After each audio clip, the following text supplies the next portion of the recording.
I believe in magic. Cubs win! Cubs win! Cubs win! It has to be earned. And it is gone! He's going to hit his second. Gone! I think the more we stay in the present tense like that, that's like the precursor to the moment where magic starts to arrive. And I believe it. I believe it.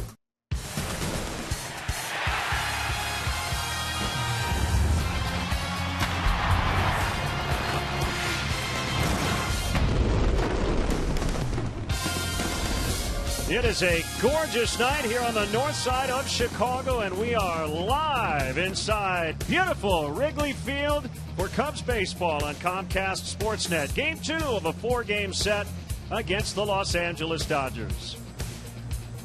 Great to have you with us alongside the birthday boy, 39 once again, Jim DeShays. I'm Len Casper, and some great rookies on display in this series. Yeah, not exactly a soft landing for these kids either, playing every day, playing on contending teams, and boy, they showed up in a big way. We'll take a look first at Chris Bryant, his first 2-homer game last night. He picked on a breaking ball from Clayton Kershaw. Nice to put the MVP in your book, and then off the reliever Liberatore a little bit later in the ball game, a long home run. So first time in his career he's hit 2. Jock Peterson, obviously a kid that has a lot of tools, tremendous center fielder, great power. He leads all rookies with 19 home runs. Yeah, and you see some of the rankings among rookies. Peterson probably would be the #1 candidate right now, but we still have more than half the season to play, and all 3 are in their respective lineups tonight, and a really good pitching matchup tonight. Zach Greinke and Jason Hamill, they have been strike-throwing machines. Yeah, both have microscopic ERAs. They don't walk people. Batting average against very low against both of them. Zach Greinke has really struggled in this ballpark, however, and Jason Hamill's been a little off his game last couple of times out as well. Well, last night the Cubs beat last year's MVP and Cy Young Award winner in Clayton Kershaw. They'll try to beat a Cy Young contender this year, Zach Greinke. Jason Hamill has been up to the task. Dodgers and Cubs next.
Powered by your Chicago area and Northwest Indiana Lexus dealer, who invites you to test drive a Lexus today. Blue Cross and Blue Shield of Illinois. Through it all. AT&T Uverse. Find out what's possible with AT&T. Call 1-800-PIC-ATT. Mobilizing your world. Ford. Check out America's freshest lineup at your local Ford store or at localfordstores.com. And by Southwest Airlines. Book your low fare now at southwest.com. And welcome back to the ballpark, and we'd also like to welcome all our viewers watching on Bellevue Municipal Cable in Bellevue, Iowa. Picture perfect weather here tonight. It has cooled off a little bit, and blue skies all around, and great to see Dorothy in her normal spot right behind the visitors' dugout. She got hit by a foul ball on the last homestand, but she's got the catcher's gear tonight and always a smile on her face. What a gamer. Impressive and nice to see her back ready to roll. So the Cubs take the field behind Jason Hamill. Let's get the Dodgers Southwest starting lineup written out by Don Mattingly. Off the charts numbers for Yasiel Puig against the Cubs and in this particular ballpark. Peterson, as JD mentioned, homered last night. Howie Kendrick moves up and bats third. Adrian Gonzalez is at first in the cleanup position. First start of the set for the switch-hitting catcher, Yasmani Grandal. And Andre Ethier's off to a good start. He's playing left. Alberto Callaspo switch-hitting third baseman. Jimmy Rollins switch-hitting shortstop. And the pitcher, Zach Greinke, can really handle the bat.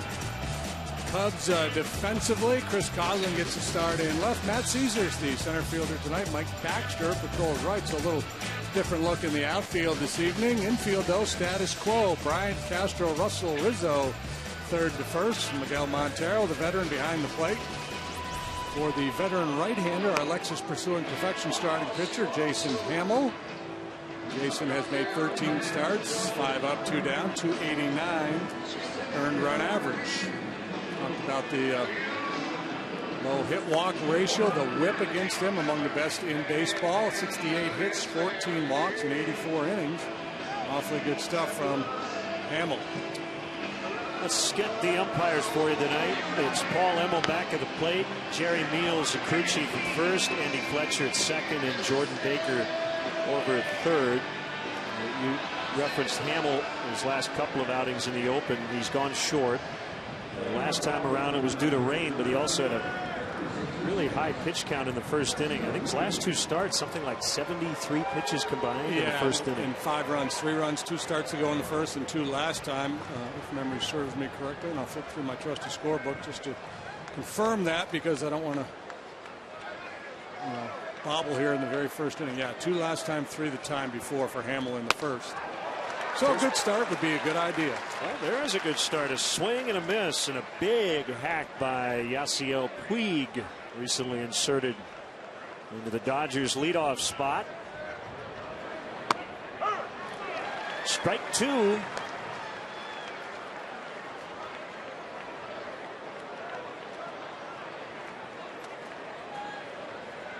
Well, this is how you dial it up in terms of the weather. And that's how you dial it up in terms of the fastball. And we saw Montero come out of the crouch, go into Yogi Berra mode. And Hamill, very teachable. So, okay, you want it up there? I'll deliver. Up above the hands of Puig, and he was quickly dispatched to the Dodger dugout. Now the rookie Peterson. 19 home runs.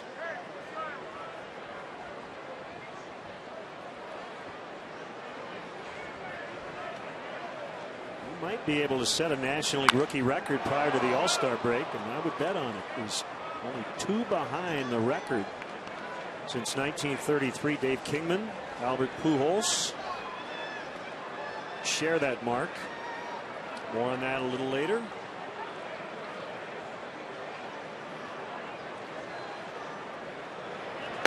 It's a slider from Hamill, and it drops low. 1 ball, 1 strike. There you go, Dave Kingman. It was with the Giants. 72. Pujols in 01. The major league record, however, is probably unreachable. And it's Peterson's hitting coach who owns that record, Mark McGwire. 33 home runs before the All-Star break as a rookie with the A's in 1987. Ended up with 49 that year, tying the rookie record with Al Rosen.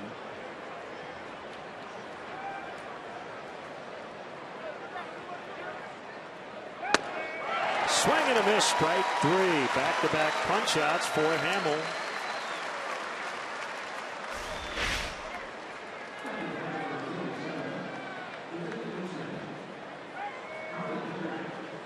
Anderson really uses his legs when he hits. You see him kind of drop down, but swing through that slider from Hamill.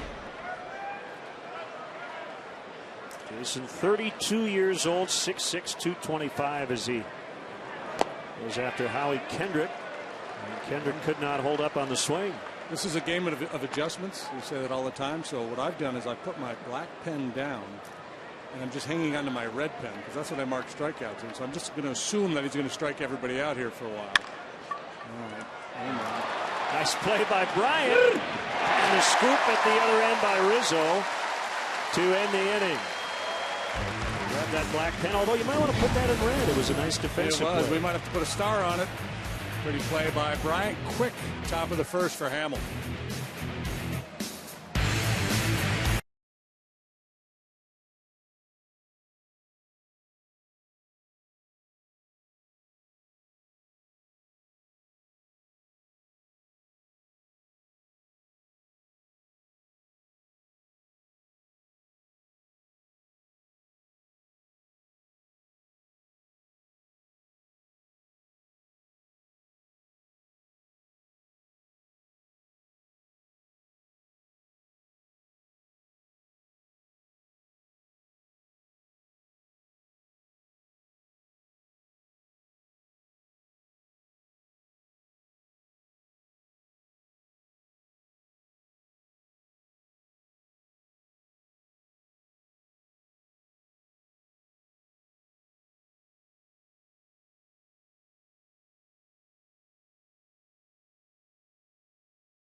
We'll donate $100 to Make-A-Wish, Illinois. Cubs Southwest starting lineup. Chris Coughlin will be the leadoff man tonight. Dexter Fowler day-to-day, but is available to pinch hit. Rizzo, Bryant, Miguel Montero has been hot as of late. Starlin Castro is the shortstop. Mike Baxter gets the nod in right tonight. Matt Caesar homered off Clayton Kershaw, and he'll bat seventh ahead of Jason Hamill, the pitcher, and Addison Russell, the second baseman. Dodgers defensively, Ethier, Peterson, Puig in the outfield. Teoscar, Rollins, Kendrick, Gonzalez third to first. Grandal behind the plate. Greinke delivers strike one. He's the Lexus starting pitcher for the Dodgers. 15th time he's trotted out there, 5-2 with a .181 earned run average. Well, he has been a bad luck pitcher here lately. He has not won in his last 8 starting assignments. 0-2 over that stretch with a 1.99 earned run average. Thought he had a strike there. Instead, it's ball 2, 2-1. Greinke leads the majors with 13 quality starts. And he's third in the majors with his 1.81 ERA. Off the mound. He's going to flip it to Gonzalez. One of 3 pitchers to win a Silver Slugger, a Gold Glove, and a Cy Young.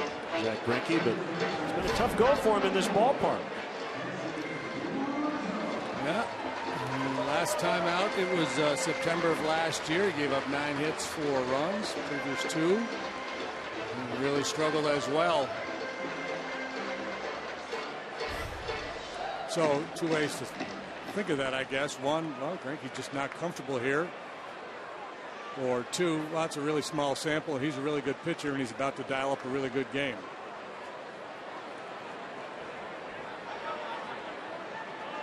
After an 0 for 20, Anthony Rizzo's gone 9 for his last 24. Despite those previous starts at Wrigley Field, you just expect Greinke to pitch well, regardless of the venue. Got a lot of weapons: fastball, curveball, slider, and a change. And on any given start, any one of those pitches could be his best offering on that night.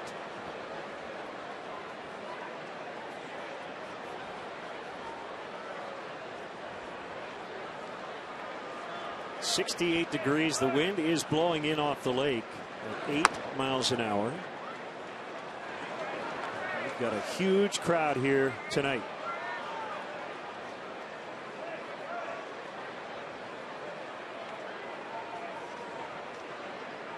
Wide and a 2-0. It's wide for ball 3.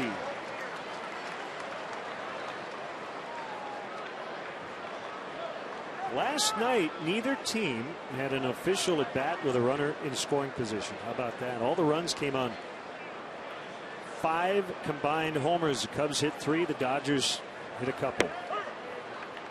3-1. Talking with Joe before the game, he thought that was the best game of the year. And why not?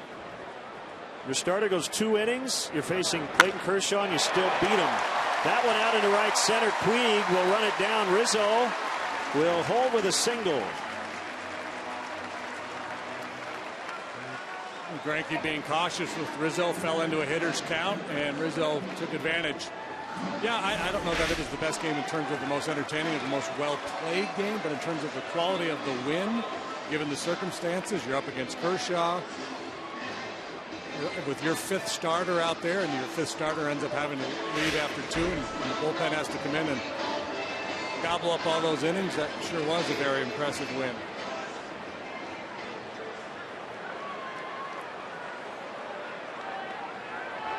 First career multi-homer game for Chris Bryant.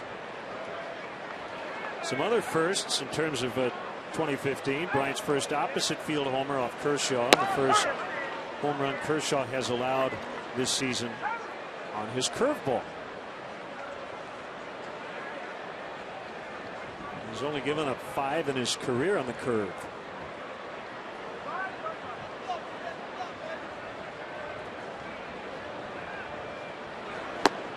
Swing and a miss.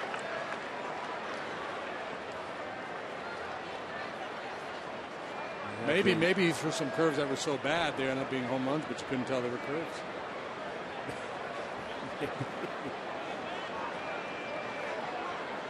Well, he wasn't too thrilled that Joe Madden ended up kind of stalling for time during the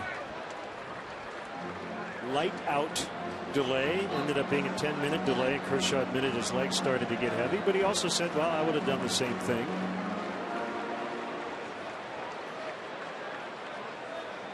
Cubs did lodge a protest, but that is not an issue because they won the game anyway. Yeah, so some of the lights here went out last night and made it a little bit dimmer. So Joe Madden went out and said we shouldn't be playing this game, and really pressed his case. You see that little flicker there. Somebody blew out some of the candles. It was still bright enough to play, and that's what the umpires ultimately decided. But Joe just kept arguing and ultimately protests, and it was all about just changing the mojo, making Kershaw stand around out there for a long time between pitches. Smart managing.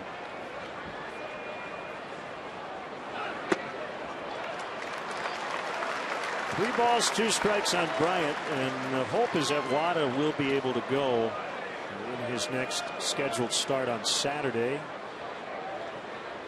in St. Louis.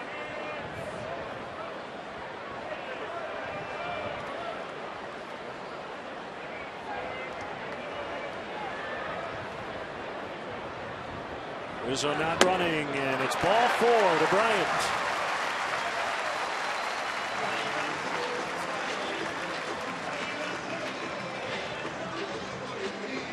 Greinke not really pleased with the strike zone of Paul Emmel so far here tonight. Some of those fastballs towards the outside part of the plate he thought were strikes.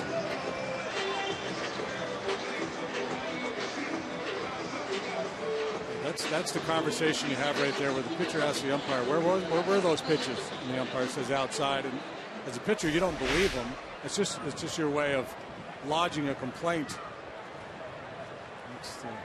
That's the high heater there. That's a pitch that Bryant sometimes will chase. 1-out single by Rizzo. The walk to Bryant. Montero now.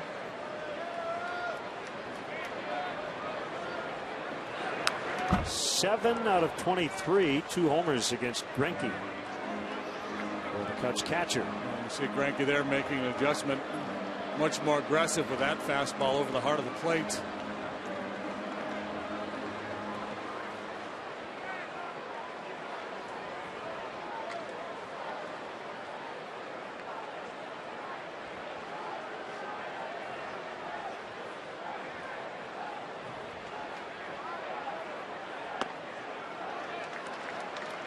One and one. Greinke is 31 years old. Cy Young Award winner in 09 with Kansas City. Led the majors with a 2.16 that season. From Orlando, Florida, 6th overall pick of the first round in 02 by Kansas City. Fly ball well hit out in the deep right. Puig makes the catch just on the edge of the warning track, and a strong throw back to the middle of the diamond, with Rizzo tagging and heading to third. Last night that's a 3-run homer, but not tonight. I hit pretty well, but I don't think he got all of it. Maybe just didn't quite get the head out in front of this one.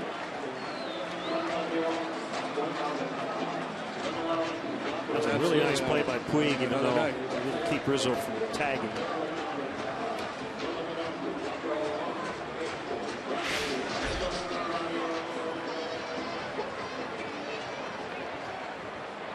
So it'll be Castro with 2 outs.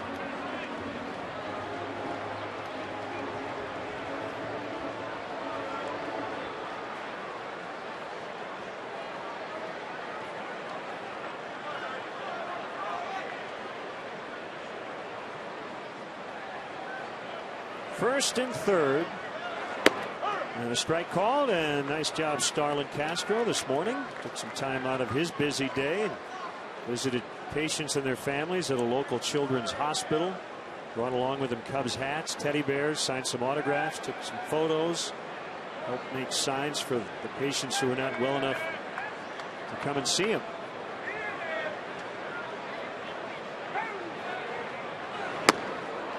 Oh, 2.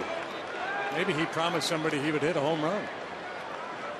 Yeah, that's possible. A home run swing right there.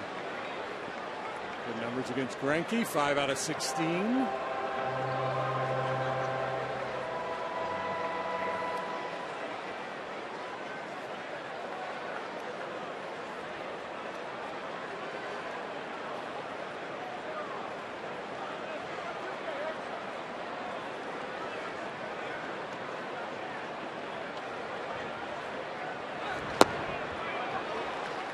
One and two.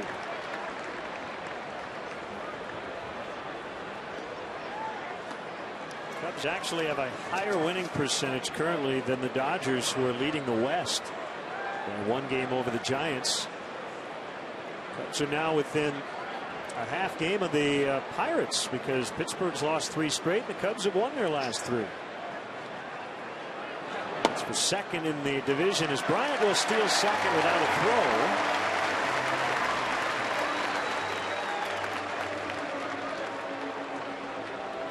It's his 6th of the year.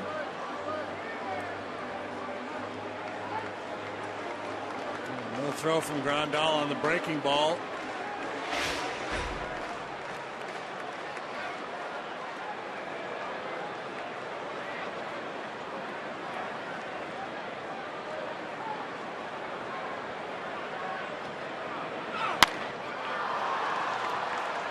Shallow right. Puig coming in, and that will end the inning. Cubs strained a couple, an inning in the books, scoreless.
Is it back tomorrow night, followed by the series finale a Thursday afternoon. Tickets are still available for both ball games, so visit Cubs.com to pick up your seats today.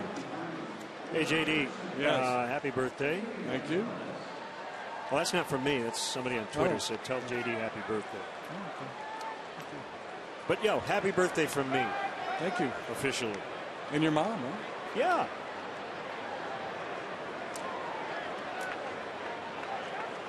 Here's Adrian Gonzalez. 1-2-3 first inning for Jason Hamill. So a little inside baseball, so to speak. For night games, we normally record our on-camera open. It takes a couple of minutes. We usually get it on the first take. Occasionally there are glitches. I will try to come up with the right word and can't find it. And I think how many takes? 3? I don't know. I think we got almost all the way through it twice. And then the third try just wasn't happening with the national anthem. We said, we'll do it live. And this is what happens when you have to do a live open after flubbing it about 6 times. And we got it right. Just jumping for joy. Yeah. Those are the little things that make us happy. That's the nature of it, though. You can do, one after one, every night for 2 months straight without having to do a second take. But once you blow it, odds are it's going to take 3 or 4 before you. Everybody's got to take their turn blowing it. A little extra adrenaline you get doing it live, I think, gives you some more focus.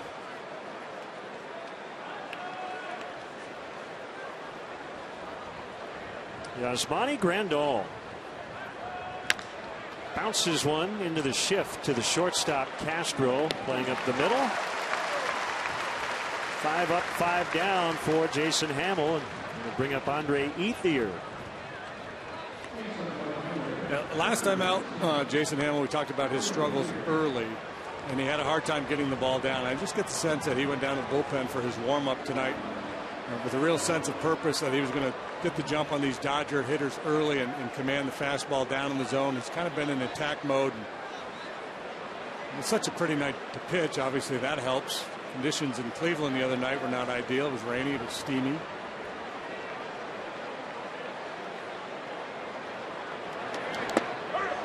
Yeah, that was the pitch right there that he had a hard time making, especially early in his outing over in Cleveland. He has been very sharp here in the early going tonight. Well, there were some rumblings in spring training about how's Andre Ethier going to get his at-bats this year. Well, he started to get them because Carl Crawford went on the disabled list, and he's been so good that Crawford won't necessarily just grab his starting position back when he comes back from the DL, and he's still a bit away from returning. I never bought the whole you can't lose your job due to an injury thing. Sometimes injuries occur and they're just bad luck, but you're in the business of trying to win ball games, and Don Mattingly has liked what Andre Ethier has done. Maybe not that bad, as Jason Hamill off to a strong start. Scoreless in the second.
one place.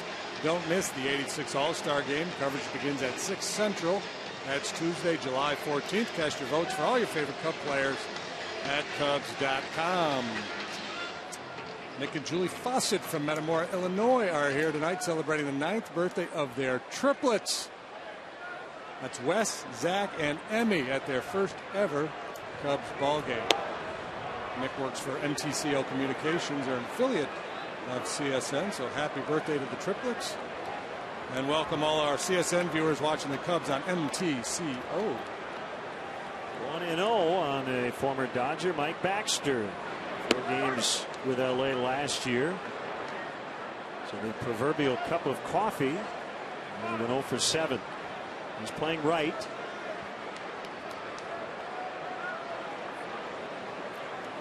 Greinke with a 1-1 that's fouled into the upper deck.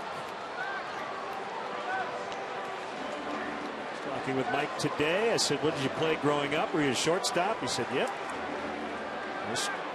Guys who get to this level, if you're a right-handed thrower, good athlete, you probably played short as a kid. Yeah.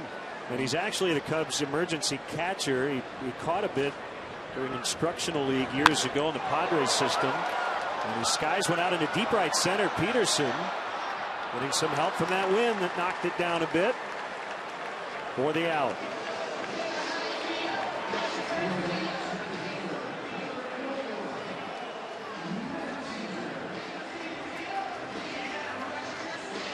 That'll bring up Matt Caesar from AAA Iowa last night. He homered for the first time this season in the big leagues, and it came off Clayton Kershaw.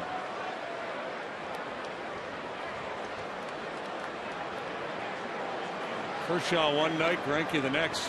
Winning both these games, that would really be something.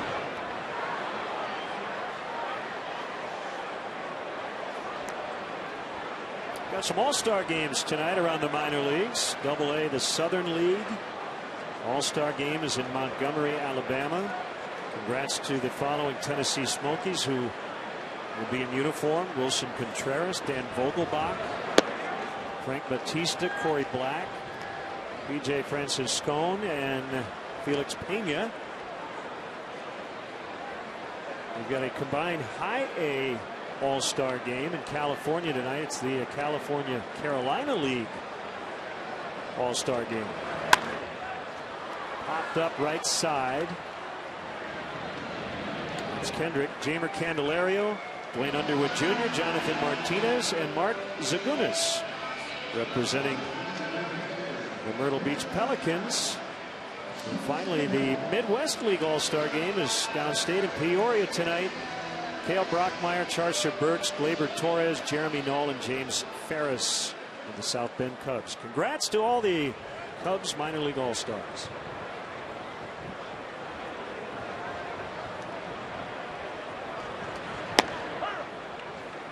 Strike one on Jason Hamill.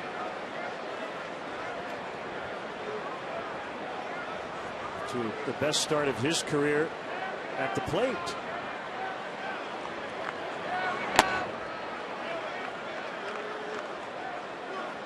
Eight for 32, 250 batting average.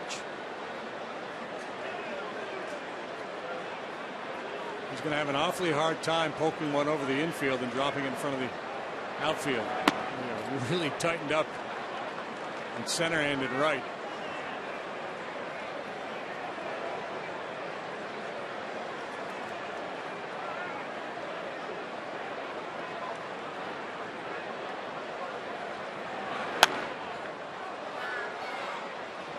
Foul ground. Reach and so Gonzalez had it taken away by the fan, and now the Dodgers are claiming interference. Fan interference, yeah. And I think they've got a case. They're probably going to look at that. Is a heck of a play, though. Great play by that young man with the young child. Protecting the baby. And that's what Mattingly's arguing here. It wasn't out of play. He was reaching over the tarp, not into the seats. Jerry Meals is saying no. So let's see with the barrier. Yeah, that's in play. Yep. And if deemed that Gonzalez was in a position to make a play on it, and he was, that should be fan interference. It's a great play by that fan. Yeah, and look at the baby. The baby is absolutely locked in on the bottle. The baby's not giving up the bottle at all. Focus. 2 hands on the bottle, 1 hand on the ball.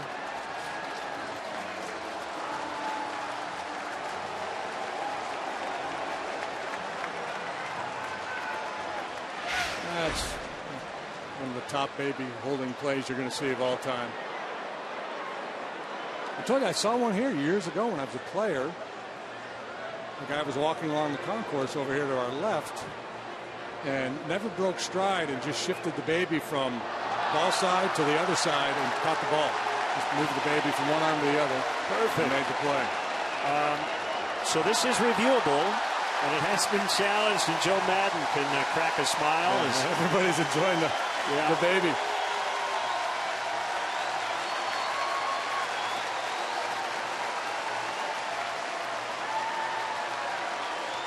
How can you not feel good about that? I think the baby just got a curtain call. Take a bow, baby.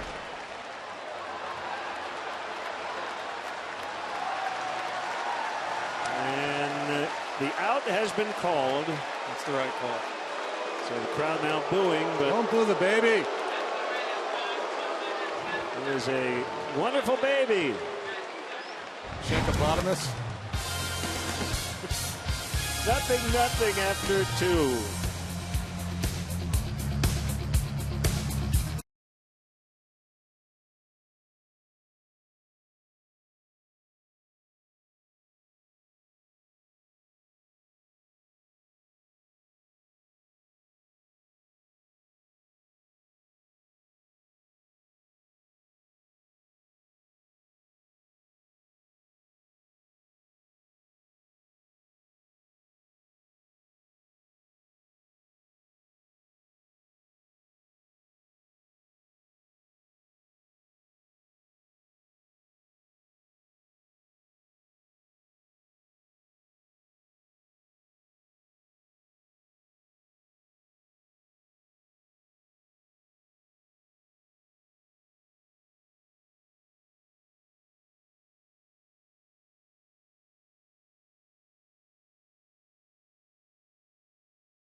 For American Baseball Research, Vince Gennaro, the president of the board. The big convention is here in Chicago. JD and I and Ron Coomer are going to be a part of a broadcaster panel on a Thursday morning downtown. Vince, welcome to Wrigley Field. Great to have you with us. Oh, great to be here. I love this ballpark.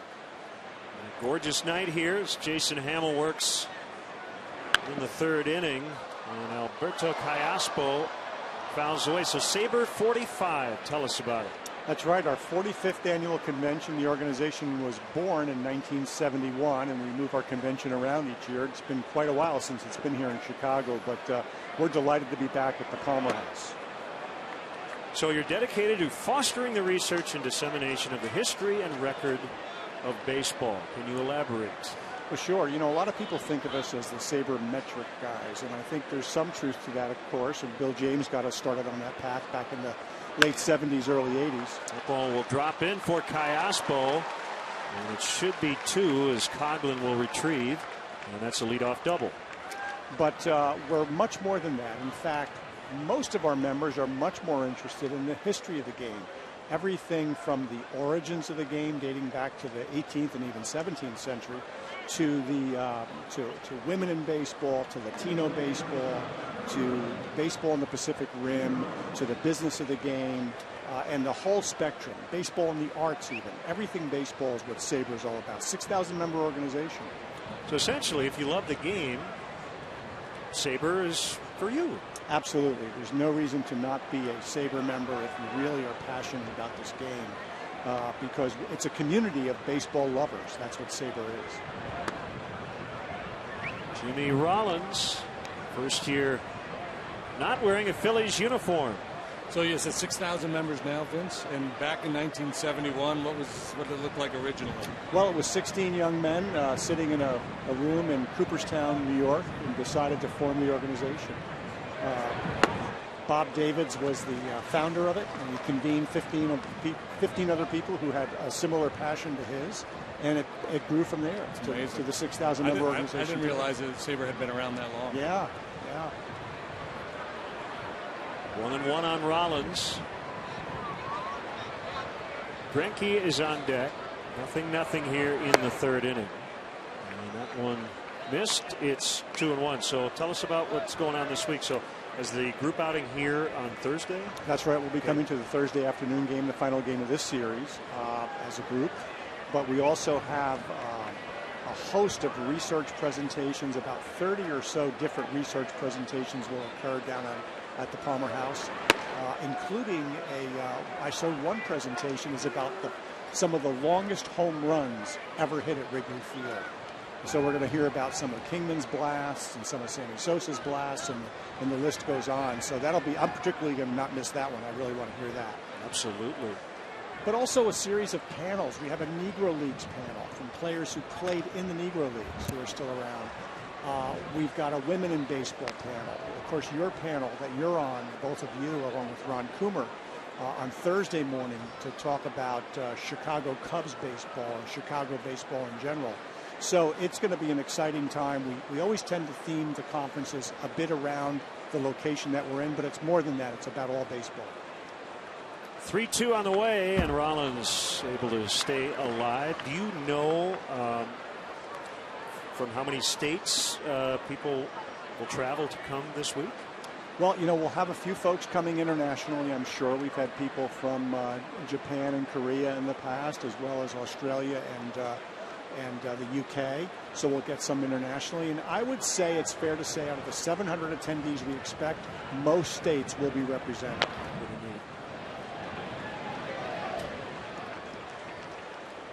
Good battle here between Hamill and Rollins. Now, some people may disagree, but my experience has been, and I know there is competition in terms of stats, services, and websites and the like, but what I've experienced within the baseball community, and I know Sean Foreman from Baseball Reference, which is just an amazing website, talked to a lot of people, is I think most people like to share information. I don't know how you feel about it, but getting back to your original point, if you do love this game, I think we all feel, and I know the Cubs manager Joe Maddon feels this way, and he's 60, 61 years old, and he can always learn something new about the game. That's the one great thing about baseball, is no matter how much you know or how long you've been around, you're probably going to hear a story or a stat that you'd never heard before. Well, absolutely. And, there's so much more data today, Len, as you know, from what we're going to be seeing at StatCast. It's just coming on board now. I mean, the level of detail we're going to have. And look, it's not for everybody, and I'm not saying it is, but I'll tell you who it is for the decision makers in the front office, who are spending millions of dollars. They're going to want to know all the details. Bryant will retire Rollins. So give us your background and your relationship with SABR and why you got into it. Well, I've been a passionate SABR member for a little over 20 years, but I've been a passionate baseball fan my whole life, including when I was at the University of Chicago down on the South Side in grad school, coming here, sitting in those bleachers in 1975, 76, and 77, really enjoying myself. And, of course, it was a different day, as you know, with some 9,000 person attendances back then. But some great games with the wind blowing out, and I've seen some terrific baseball here.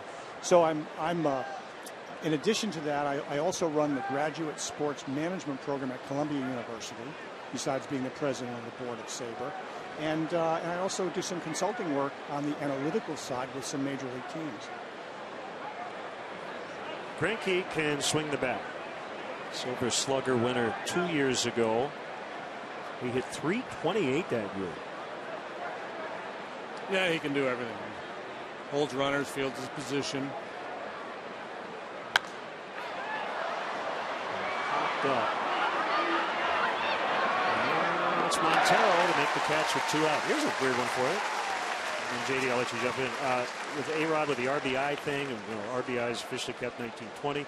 How are you about trying to go back and kind of recreate some stats that maybe only go back so far? Because I know people would like to be able to go all the way back to the 1870s if we could. Well, you know, if you have thorough information, it's doable, and it's a good thing to do. It's something that interests a lot of people, and it gives us a continuity of statistics over time. Of course, we all have to acknowledge that the era's changed. So you know, a 3.20 ERA in 2010 means something very different than it meant even in 1995. But still, I can see people wanting to do that. I think it adds to our understanding of the game. Is there a way, because we always say, well, you just can't compare eras. I mean, you can compare, you say, this guy was the best player in the 50s, this guy was the best player in the 2000s, and leave it at that. Is there a way to quantify, you know, Mickey Mantle's value if he was playing now, or Ty Cobb, you know, going further back, someone like that? Well, I think there are ways to do that. You know, the reality is that it's complicated, but there's definitely ways to do it. Vince, thanks so much for stopping by, and we're going to see you Thursday morning downtown. My pleasure. Thanks for having me. Thanks for stopping by. Vince.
Here with Keith, his wife Carrie, and the man of the hour Isaac, who is just relishing in this big moment for his papa here. Keith, walk me through everything that just happened when you saw that ball pop up. And guys, he's dealing with the sun out here too, I'm telling you. It's tough to battle the elements here, and I don't even have my flip-up shades like I used to. Oh.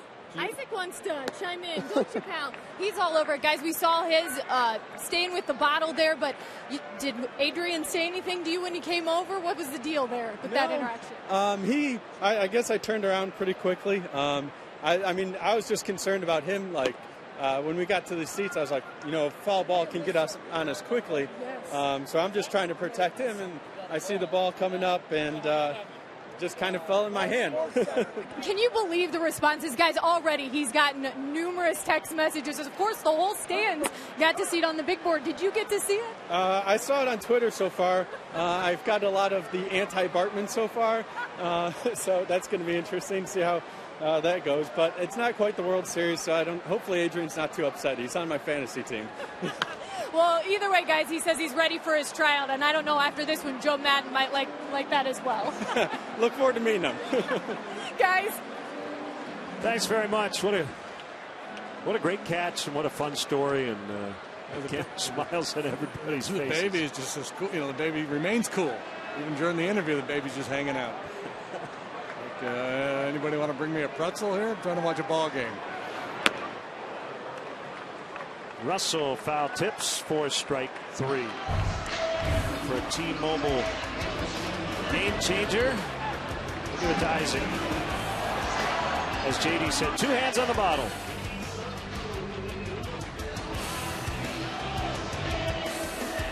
Honorable mention to Dad.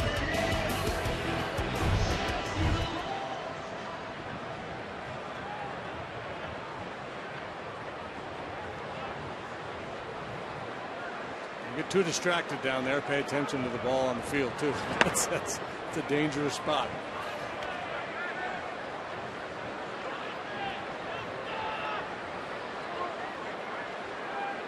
1-0 on Coughlin.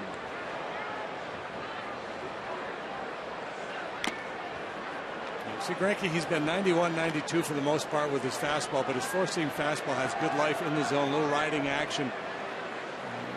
Typically is able to induce a lot of weak contact with that, lazy pop-ups.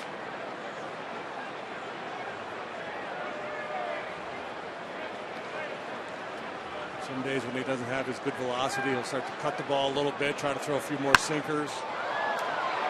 Pretty deep into the left field corner, and it hits the sidewall and no play. Zethier ran out of room.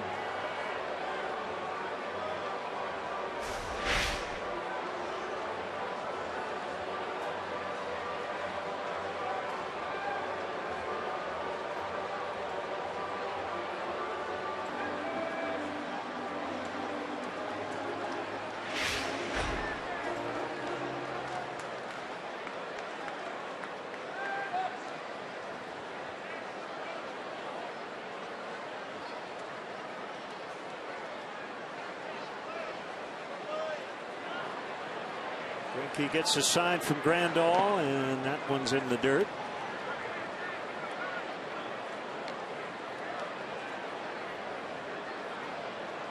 His changeup is a pretty hard changeup in terms of the velocity. It's not too far off his fastball. Shook off from the changeup to throw the slider. That time 3-2. Hall of Famer Tommy Lasorda.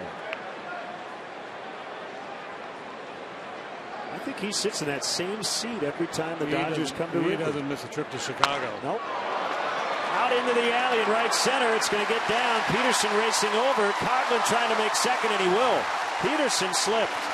He may have had a shot, but Coughlin busting it out of the box as a 1-out, 2-base hit. Peterson blew a tire out there last night. Pursued after this Coughlin base hit. And onto his backside he goes.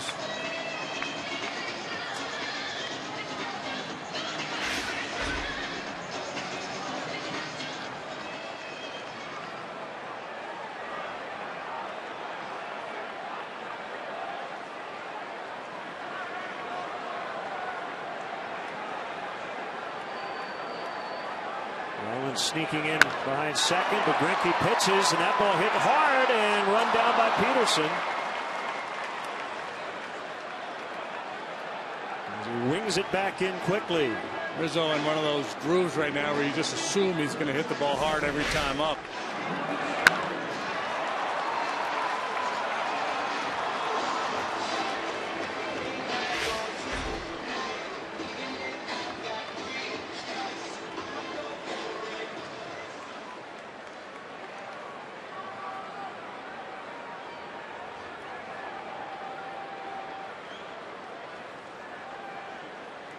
Bryant with 2 outs.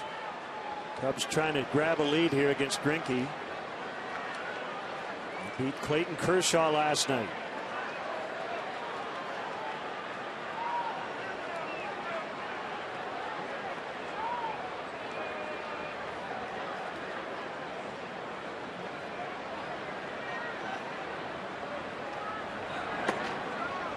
So you know how in some ways people have said this is kind of a measuring stick series for the Cubs?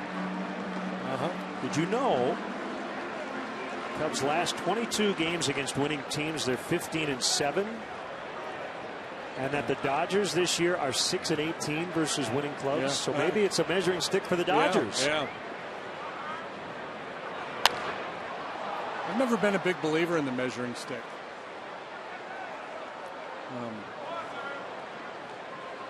I think the baseball season is so long and teams ride highs and lows, and if you're playing good and you run into good teams, you got a pretty good chance to win. If you're playing poorly and even if you're playing bad teams, you got a pretty good chance to lose. So much depends on the pitching matchups in that individual series.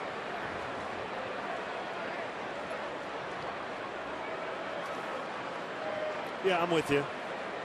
By the end of the year, your record kind of speaks for itself. Yeah, regardless of strength of schedule. Yeah, right? Well, the Cubs are in a stretch right now where they've been playing a lot of games on the road, and they are playing some good competition. So I think it's valid to take a look at a 10-day stretch, a 2-week stretch, and say, boy, they played some really good teams. They played really good during that stretch against good competition. That's a very good thing. To take an individual series and try to say, well, this is how we measured up against the Dodgers or the Cardinals or the Pirates or whichever club it is, I don't get a whole lot from that. Yeah, I would agree with you.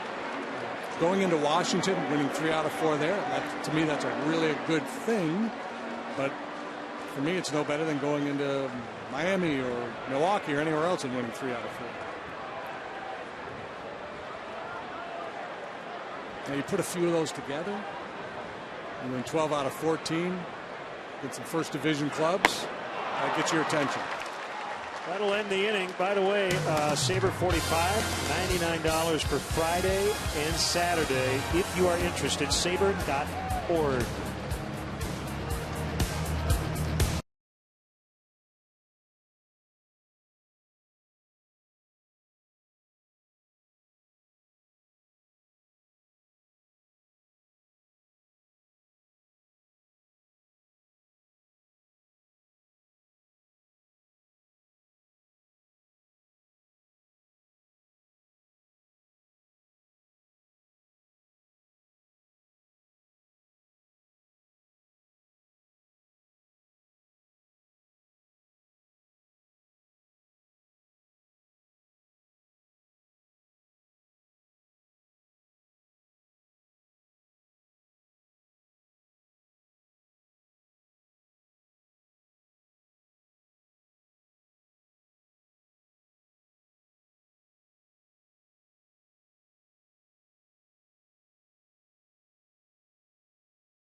Carrot cake.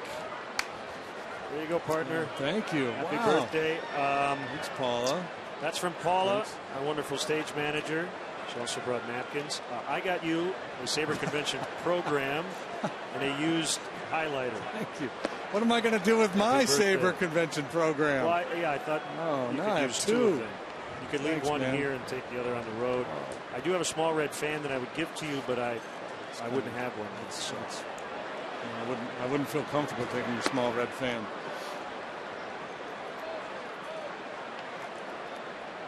(2-0) on Peterson. Well, you have spent probably most of those birthdays as an adult at a big league park somewhere. Yeah, I think maybe once or twice along the way, there's come on an off day, but going back to the Little League days, probably had a ball diamond on the birthday, and that's a good thing. 3-0 strike to make it 3-1.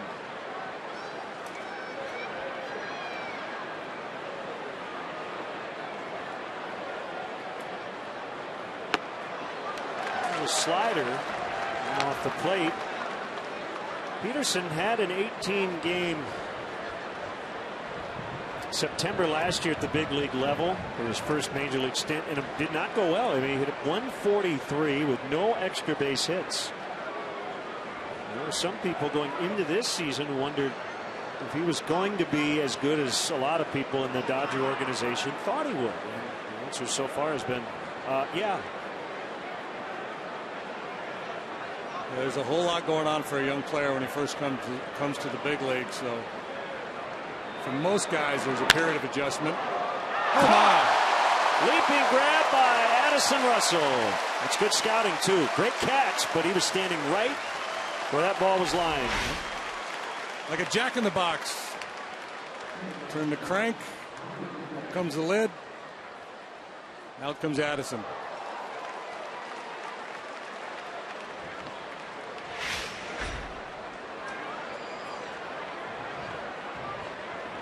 Oh, he had the shot of the fan catching the ball with his baby, and Joe Madden refers to his young players as his babies.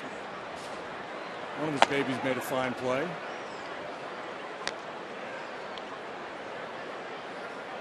I seem to recall Joe being quoted as a manager of the Rays several years ago on the shifting, saying we catch line drives. Yes, that's what when I was working for the Astros and we played them in Tampa sometime in the 05, 06, somewhere in there.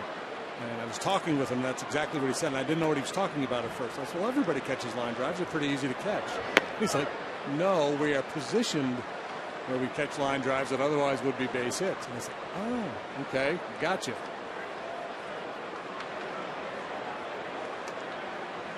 Two-1 on Kendrick.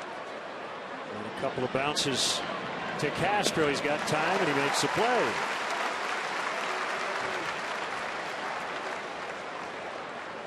What is Jason Hamill here tonight? One base runner, that was Cayaspo, who doubled to lead off the third, but he never got to third.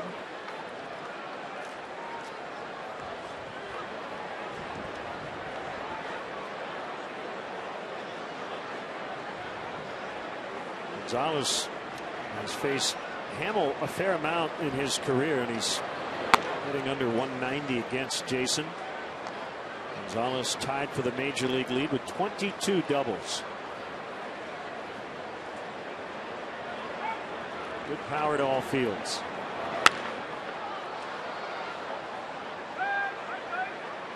He really has that left center field power stroke, doesn't he? Mm-hmm.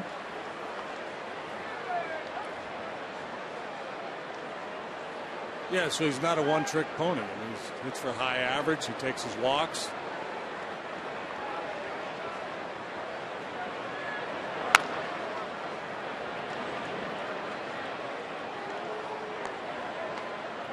He was the first overall pick in 2000 by the Florida Marlins. Never did play at the big league level with the Fish. He was traded in 2003.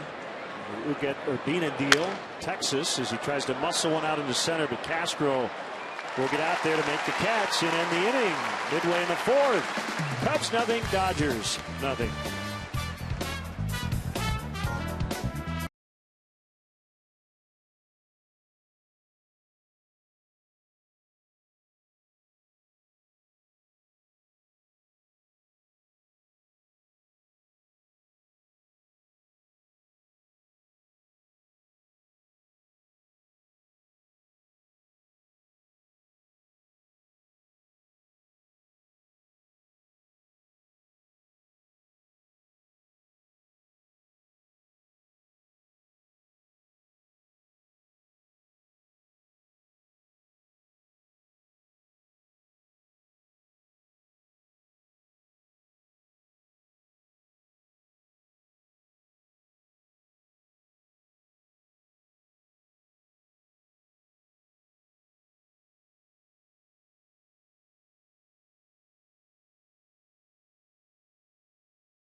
I'm really grateful for the fact that it took me so long to get to this particular moment. I mean, even as a major league manager, I think I was 51 when that happened or something like that. And I did all those different jobs in the minor leagues. I mean, all of them. I didn't have all those years on a bus, on a backfield, in an instructional league, watching guys that I thought did it well and watching guys that I thought did not do it well. All that stuff matters. You know, we've had a lot of long conversations with Joe about his journey, and he really believes that all the things he did throughout that journey, back to his college days, his playing days in the minors, managing days in the minors, all that stuff mattered a lot.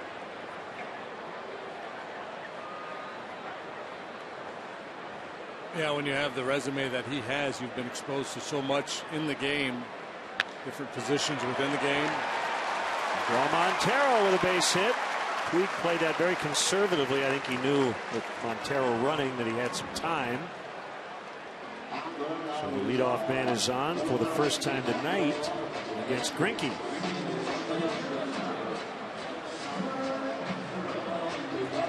Randy Bush was telling the story the other night, playing in the minor leagues for Tom Kelly. He was in Orlando. And he said TK didn't have, he might have had a pitching coach, but that was it. He had no other coaches on his staff. So he would go out there and throw like every BP group. I mean, he would do everything. With minor league managers back in the day, especially in the lower levels, I mean, they covered everything.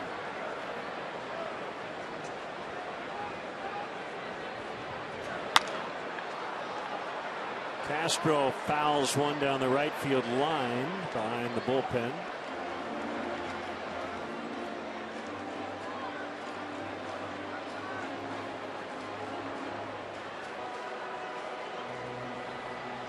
Well, you definitely become a product of your environment in terms of you pick a little, choose a little from one manager or a teammate. Yeah, you learn from everybody, even the bad ones, because you learn what not to do. Right. Or at least what you don't think is a good idea. Montero runs and a hit and run, and Castro fouls again. You see the hit and run with Castro more than any other Cub hitter because he hits the ball on the ground more than any other Cub. Greinke tonight has not been featuring the ground ball very much. A lot of outs in the air off of him.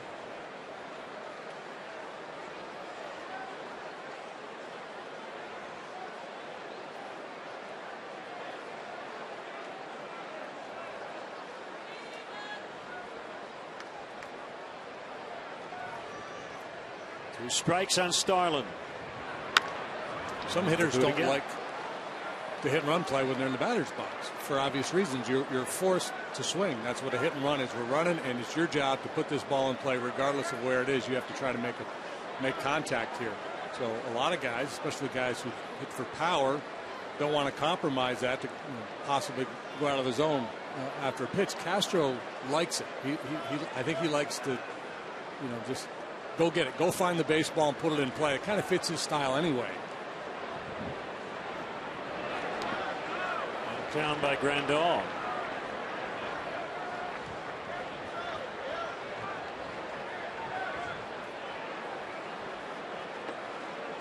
The hope is you're able to open up some holes in the infield, exploit that, and maybe go first to third. And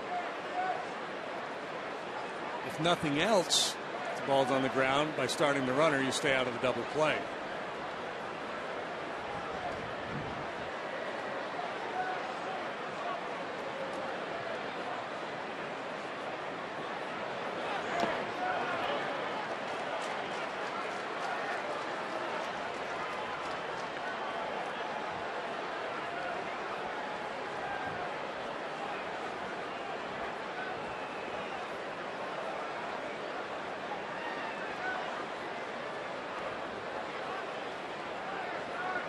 He has won at least 10 games in 7 consecutive years.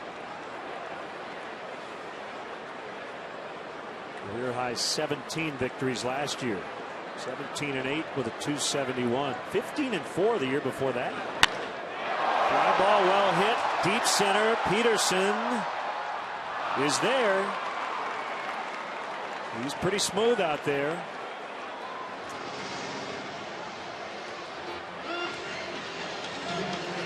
The track balls really well off the bat.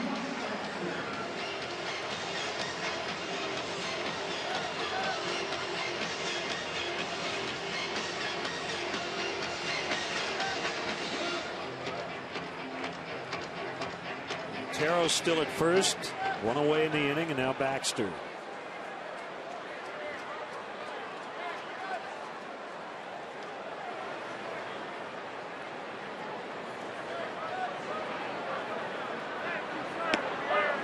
Curve at 74. It's a strike.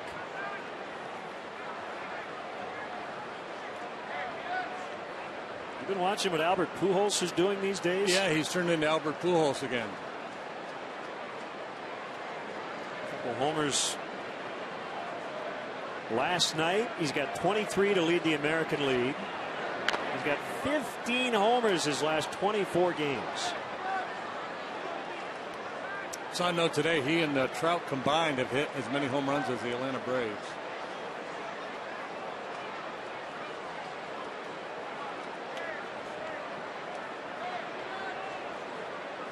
Angels hosting Houston tonight.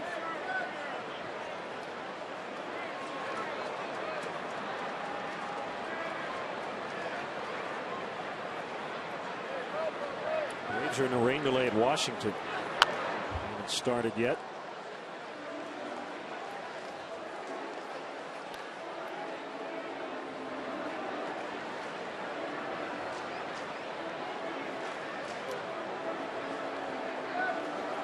Last night and tonight, the Cubs facing pitchers who combined are making a little under $58 million this year.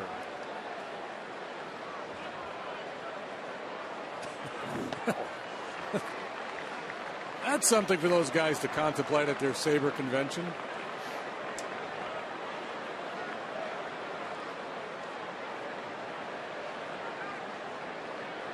Including a portion of his prorated bonus. Clayton Kershaw is making $32,571,000 and change. Ball strike three on a borderline fastball. Pretty good pitcher's pitch. It hasn't been there all night. That's the one Greinke was looking in on earlier, and Hamill thought he had it once or twice early in the ball game too. Didn't get it this time. Paul Emmel rings it up. Baxter's like, why me? Why now? Greinke, this is according to Cox contracts. Zach is making $25 million this year.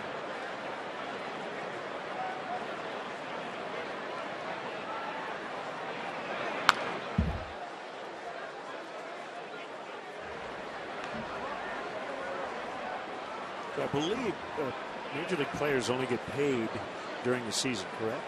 I think that's the norm, but you can have your have it structure where you get paid year round. So if you're getting paid during the 6 months of the season, you're grossing about what, $2 million a paycheck? Not bad.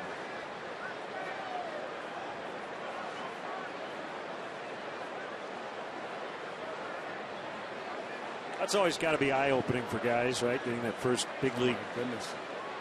Well, yeah, check. and you know, it used to be the big eye opener was when you get the meal money on the flight. Wow, this is awesome. I can't supersize it.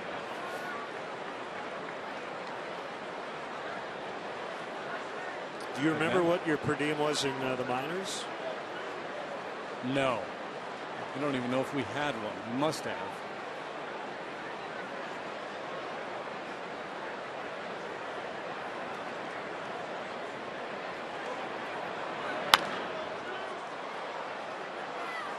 Puig over into the bullpen, and it's about 5-6 rows back.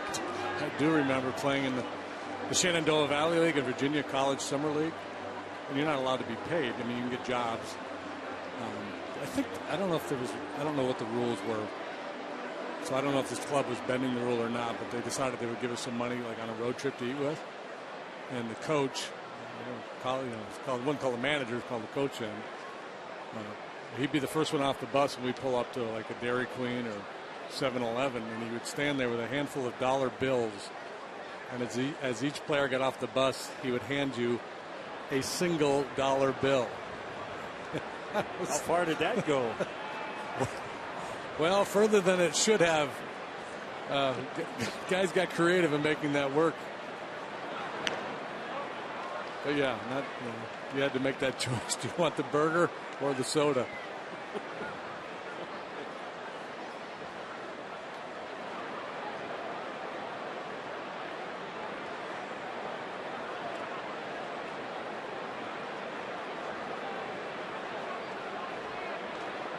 Two on Matt Caesar. And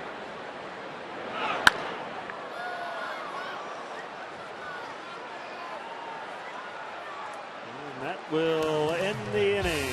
Beautiful night to be anywhere in the ballpark, but particularly out in the bleachers.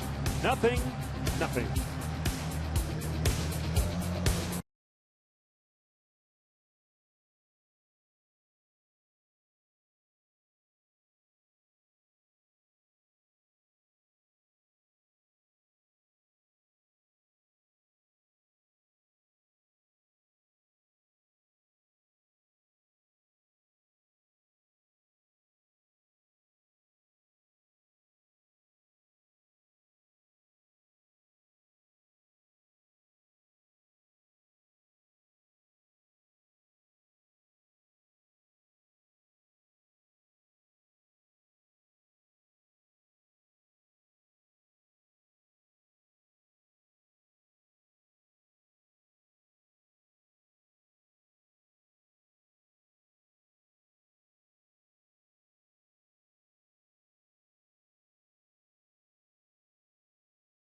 Your chance to catch the best matchups in baseball. Reserve your place in line for history in the making. Join the season ticket holder waiting list. It's easy and free to register. For details, visit Cubs.com/waitlist.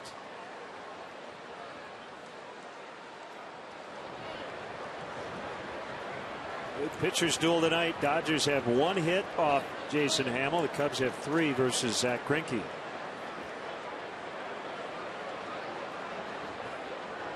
Dodgers hit a leadoff double by Callaspo in the 3rd. He did not advance.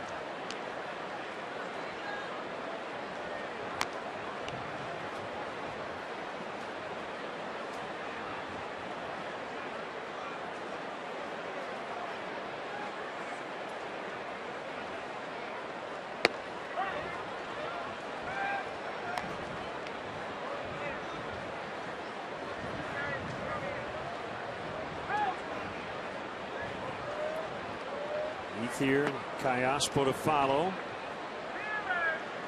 Grandal acquired from the Padres in the Matt Kemp deal in December. 26 years old.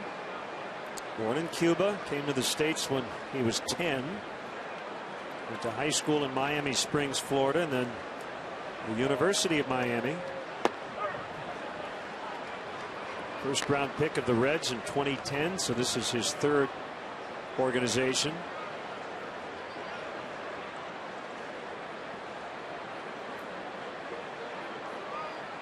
2-2 pitch in and out of the glove of Montero on the foul. 2 of the best offensive catchers in the National League here tonight, Grandal and Montero.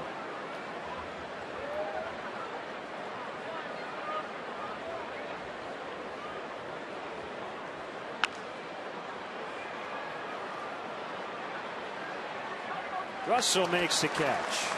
Grandal is 0 for 2. Yeah, and it's hard to find guys that can handle the rigors of catching every day at the big league level and be a plus offensive player. If you get a good one, you hang on to them. And we talk so much about you can never have too much pitching. You can never have too much catching depth in your organization. Most clubs don't. They're hard to come by.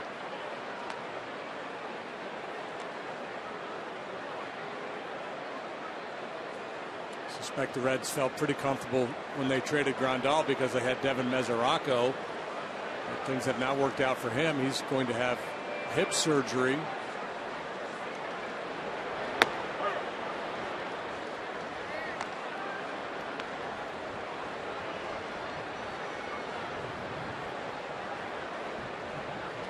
Going to, or he may have had it already. I know it was on the books. I think at the end of this month.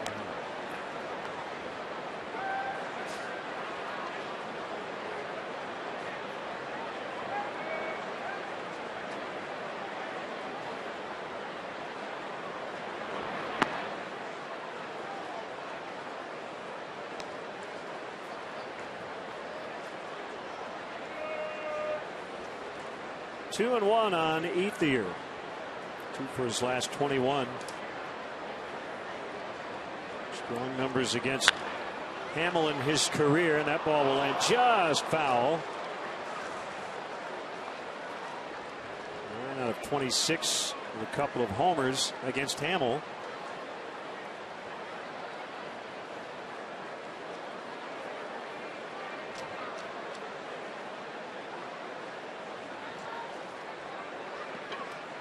Mr. White. Bryan Cranston. Breaking Bad. He's a Dodger fan, but he's sitting with a Cub fan, so I guess we need to get him a new hat. Yeah, we do. Foul tip, strike 3. That was a terrible Jesse impersonation. I remember him better as Tim Watley. Tim Watley? He was a dentist on Seinfeld. Oh, he was on Seinfeld. Yeah.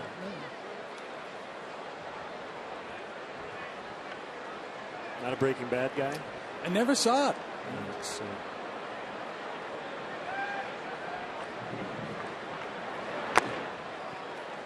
Pretty intense show. Yeah, it was a cultural whiff on my part. But I mean, when it first started getting really popular, everybody said it's really good, but it's really dark. I said, I don't know if I want to go there. Yeah, it is. I would say that's very true.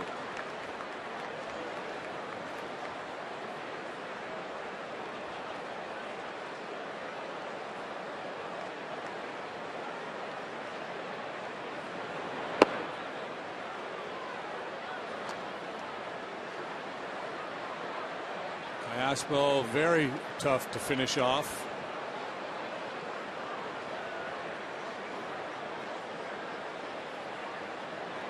Try to bury a slider down.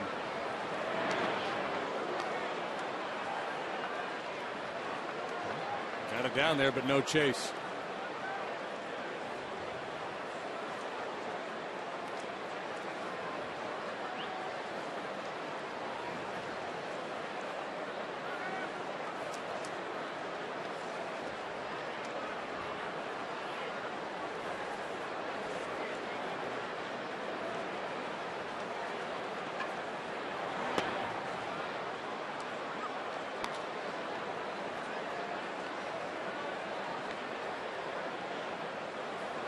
Aspo in his career better than 11 plate appearances per strikeout. That's the best among all active players.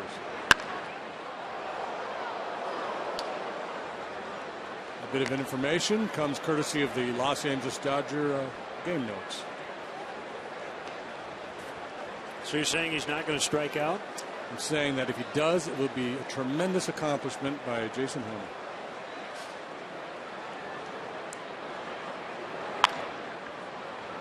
He doesn't strike out, but he makes it out. Cruising along tonight, Jason Hamill.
Cap, thank you. Pitcher to pitcher as Hamill fouls off.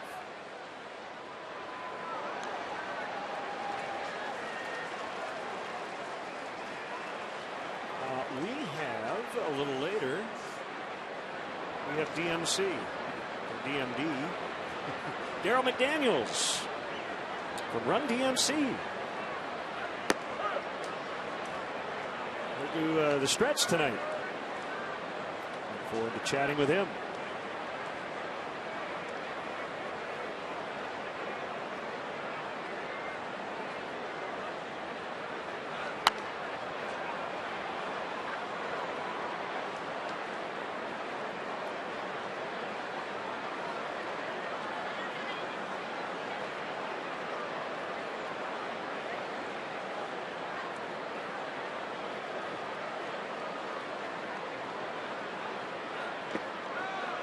One and two.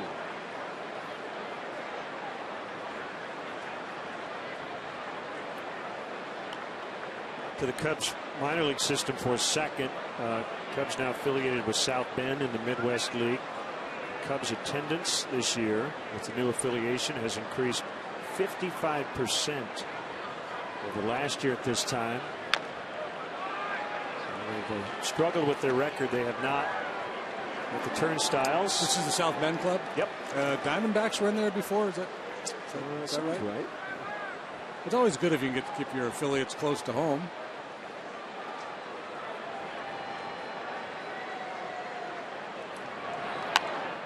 Good battle. Yeah, if nothing else, if you're Jason Hamill, you just want to take a bite out of Greinke here, make him throw some pitches.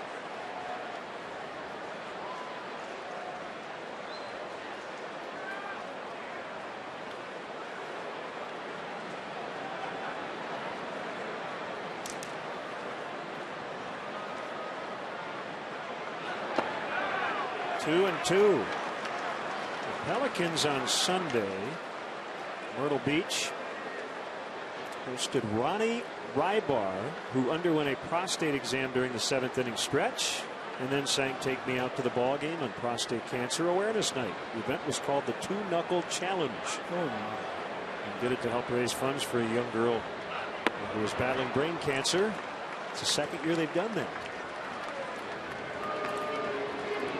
There's some other minor league place that did a similar thing. I think it was the general manager of the team underwent an exam. And maybe it did a little play-by-play while it was going on.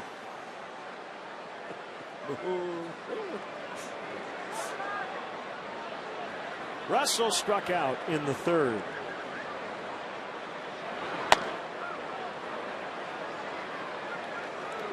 Ball one. Yeah, Greinke's fastball, again, it's not lighting up the radar gun, but it's got good life. It gets in on you quicker than you anticipate. That one clocked at 92.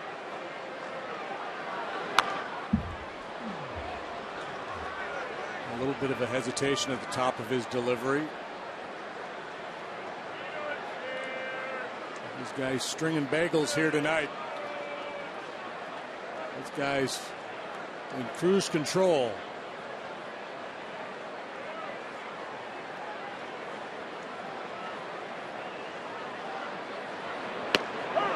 Curveball. That's a pretty pitch at 67. I talked earlier about his changeup not being that far off the fastball, but he can throw that slow hook to slow you down.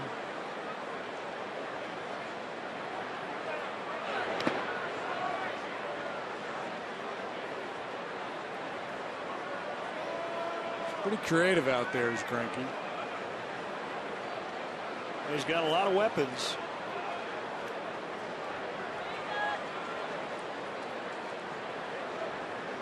He can find 95 when he needs to with the fastball as well. Sitting around 92, 93. That ball line, it was knuckling as Rollins made the catch. It's short. 2 outs and now Coghlan. Well, it's going to be interesting to see what the Dodgers do. Jimmy Rollins, current shortstop, we saw the Okay, Hernandez played there last night. Rollins obviously has had a wonderful career, marvelous career, 3-time All-Star, won an MVP, but he's nearing the end of the line. He's really struggling offensively. They've got a kid down in the minor leagues, Corey Seager, who is considered to be among the best prospects in all of baseball. It's Kyle's brother. And they have another guy, Oliveira, is that the name? A Cuban. He's not a kid, he's like 30. And he apparently can really rake. He's a third baseman. He's probably ready. There might not be room for him right now in this club.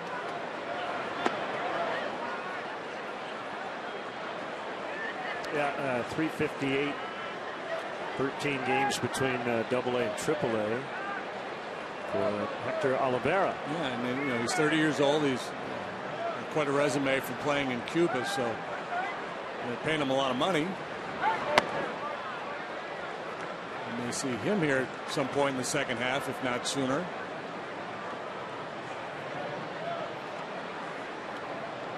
Just don't know where they put him, the way Turner's swinging the bat.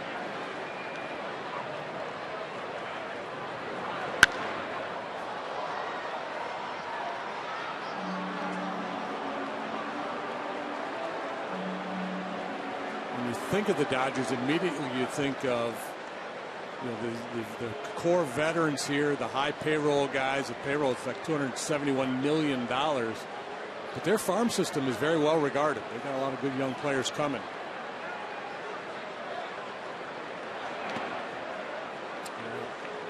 Oliveira just went on the DL. Oh, I shouldn't have talked about him. I jinxed him. 7-day DL at AAA. Went to the DL today. Hamstring injury.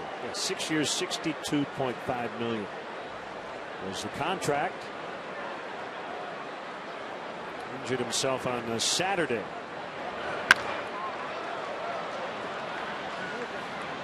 That will end the inning. Dueling right-handers tonight. Greinke and Hamill. We're all just celebrating tonight. Happy birthday, partner. Hey, thank you.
Have a new look and feel with additional amenities and more group spaces. Tickets are on sale now. Visit Cubs.com/bleachers to buy tickets and to learn more about the new available spaces and concessions.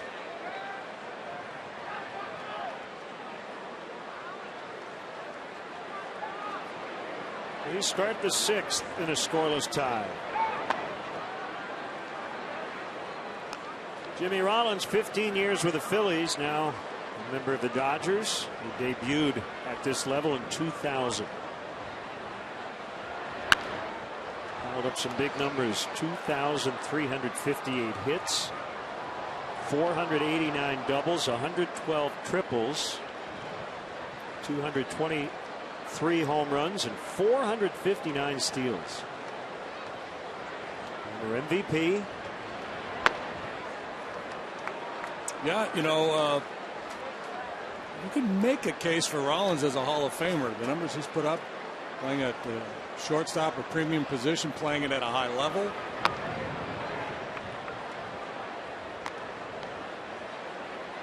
The MVP in 07 at 20 triples. He has led the National League in triples 4 times. Nice play by Russell. And the one hop off the bat of Rollins. Better and better and better and better. Addison Russell, as he settles in.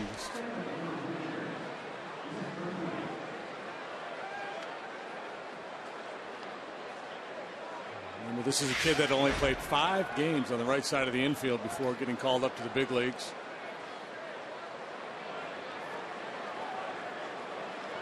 Hamill has faced 1 over the minimum. That was the double by Cayaspo to lead off the 3rd. It's the only base runner of the night for the Dodgers.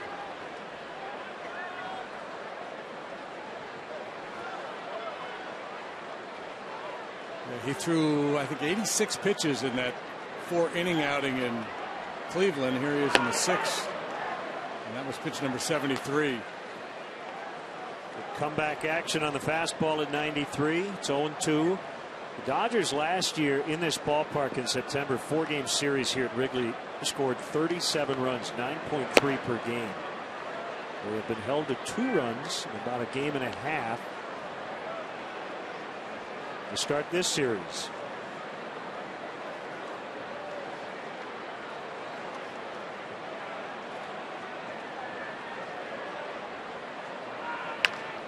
Greinke bounces one left side. Castro to Rizzo for the out.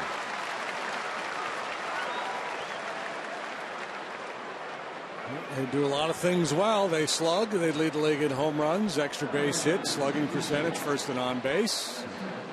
Draw a lot of walks. They don't steal bases. No, and they get caught a lot. How about this? They have 14 steals, by far the fewest in the majors. They've been caught 19 times. I haven't looked, but I assume they're the only team that's less than 50% success rate in that category. League average is probably 72, 75, somewhere in there. High 60s, low 70s. That was easy. No, it's not. Nobody knew where it was. Puig on his way to 3rd. Here comes the throw. They've got a shot, and it's overthrown. It stays in play. That's fortunate. Oh, my goodness. I can't believe it. I was just watching the outfielders, and it looked like they were settling under it in the twilight. The ball was lost. It goes as a triple for Puig. And boy, if this ball on the throw in goes out of play and they score that run, how cheap would that be? Neither guy can find it. That's a bad feeling. And right now, those guys cheering awfully hard for Jason Hamill. And what do? You can't see it. You can't catch it.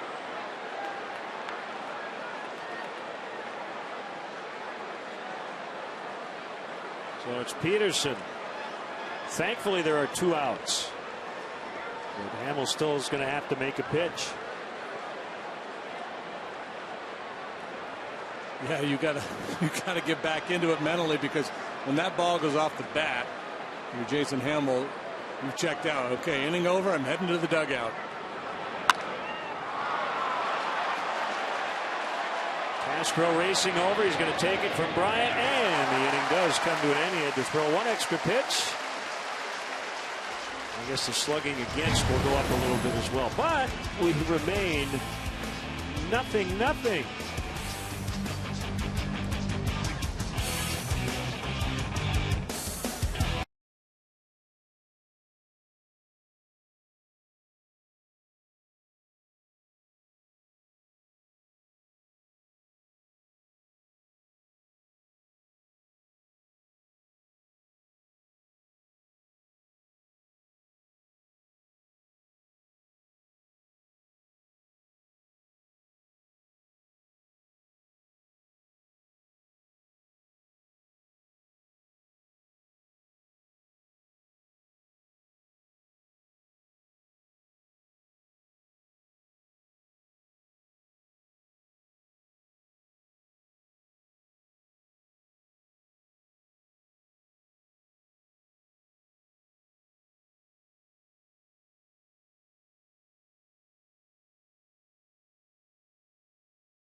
are back at Wrigley, scoreless in the bottom of the 6th. Chris Bryant due up this inning, and of course he got the offense started for the Cubs last night. A 2-run shot off Clayton Kershaw on the way to his first ever multi-homer game, but he said afterwards a surreal moment for him. This is, to him, the best pitcher in the league, and actually a guy he had on his fantasy team at one point, so I had to follow that up with Kershaw today, who said, it kind of makes me feel old, but first of all, that is one heck of a hitter. Thinks he'll have Hall of Fame numbers one day, he said, but he doesn't have to hit any more homers off me. And he, in fact, remembers having that same sort of feeling when he got the first out ever of Albert Pujols, guys. Thank you, Kelly. Yeah, it's got to be surreal to just be facing these guys, let alone hit home runs off them. He's hoping he's here to stay. When I faced Ty Cobb, I know that was a big moment for me. Really, 39. Yeah, that welcome to the big leagues moment when you come across a player that you idolized, or I guess in the modern game you had on your fantasy team.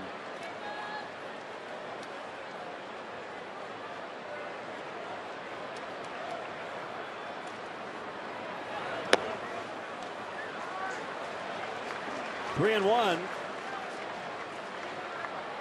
Rizzo's hit the ball sharply tonight. A base hit to right, a line drive out to center, and he's in the hitter's count again here. Greinke very cautious and will continue to be so, I'm guessing, here. Do not want to give in, and that's how dangerous Rizzo is. In a 0-0 ball game, Greinke just did not want to challenge a big part of the strike zone there to Rizzo. In so doing, he put the go-ahead run on base in the 6th inning. The Lows never stop improving. That was the hanging curveball Bryant deposited into the bleachers and right last night to give the Cubs the lead they would not relinquish.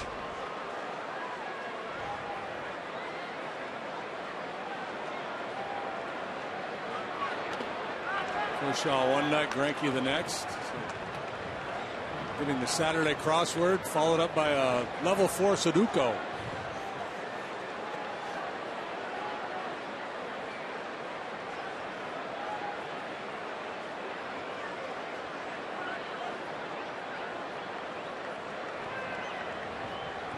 Right side of the infield is pretty wide open. Gonzalez holding on the runner Rizzo, and the other three are on the other side of second base. Strike call. Yeah, so somebody might say, well, why doesn't he just try to hit it through there? Well, because that's not as easy to do as you might think. Change your swing, change your mechanics to try to push the ball through the ground on the right side. Might end up just hitting a lazy pop-up or come back to the mound. That's one of the challenges in the quote-unquote era of the shift for these hitters now, not to let it get into their head.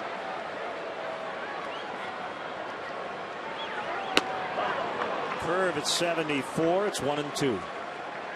If you have the skill set that allows you to do that, odds are they're not shifting like that for you. Juan Nicasio just starting to throw in the Dodger bullpen. Pitch count nearing 100 for Greinke. And it's 2-2. Chris Bryant has had a knack of getting behind in the count and then working it full or even walking. Didn't we have the first inning? Didn't we have a note on him the other day that he led the league in 0-2 to 3-2? Yep.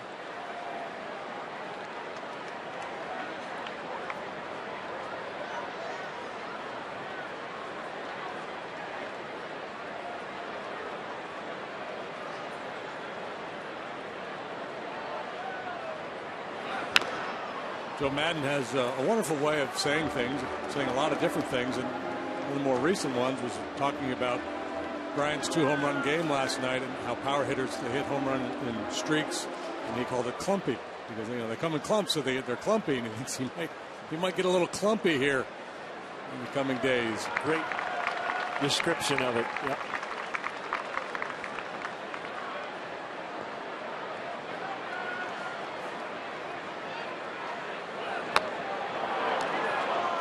It in.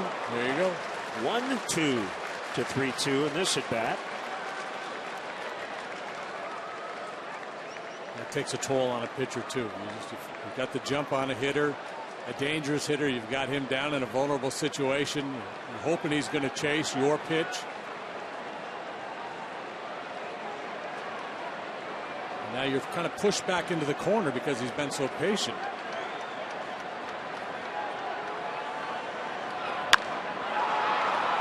Popped him up back of second. And Kendrick has it.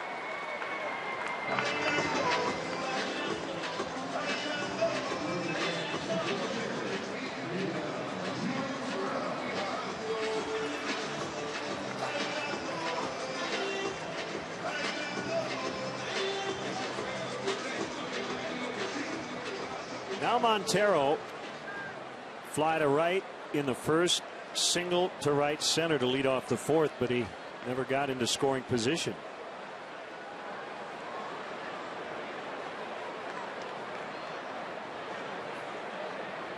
Cubs have had one runner reach third. That was Rizzo, but it was with 2 outs in the first.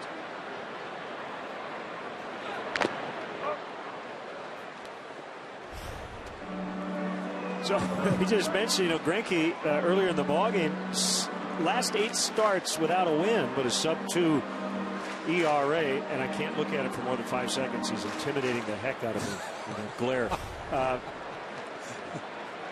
He's been terrific tonight, and no run support again.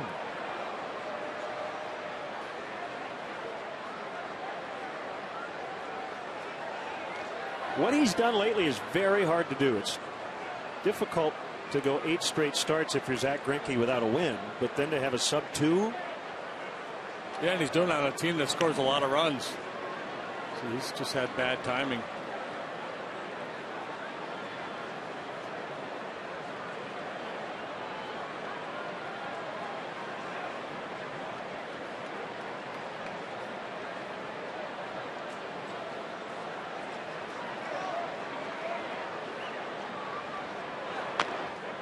Ouch.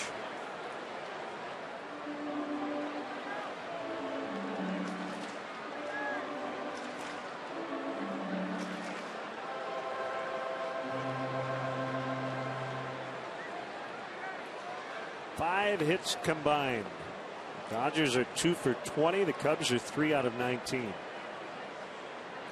Hits are hard to come by. Try to find a way to get creative. Anthony Rizzo likes to take that aggressive secondary lead and steal a bag every now and then.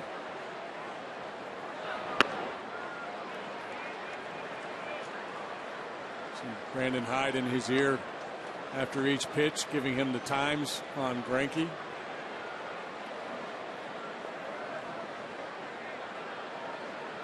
Tough to run on. He's cooked the home plate.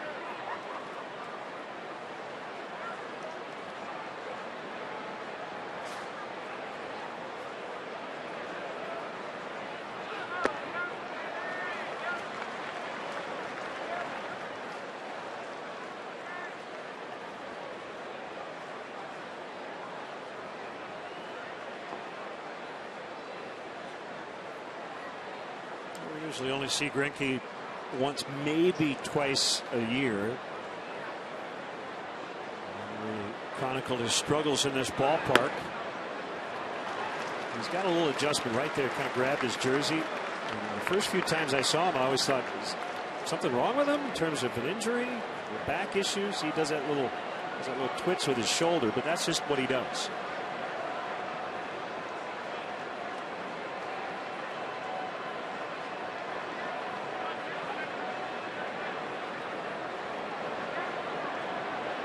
There goes Rizzo. Swing and a miss, and nobody covering second. So they held their ground with the shift on. Kayaspo was playing between the first and second baseman. 2 outs in the inning.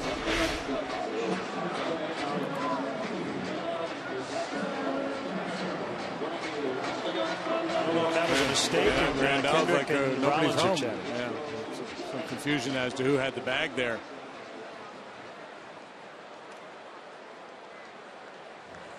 Here comes the manager, Don Mattingly.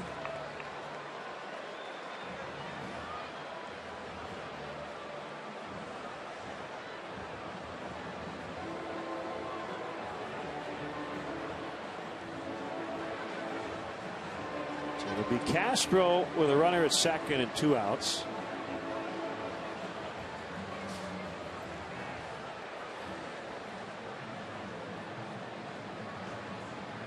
I have to imagine on that particular play, JD, it's the shortstop covering, right? If you're going to shift, and not imagine against a left-handed hitter you'd bring the second baseman to cover on a steal. We may never know.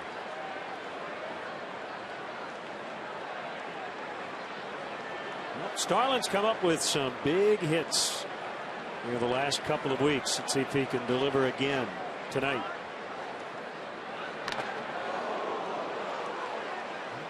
An aggressive swing again like he did earlier. The pitch just didn't catch up.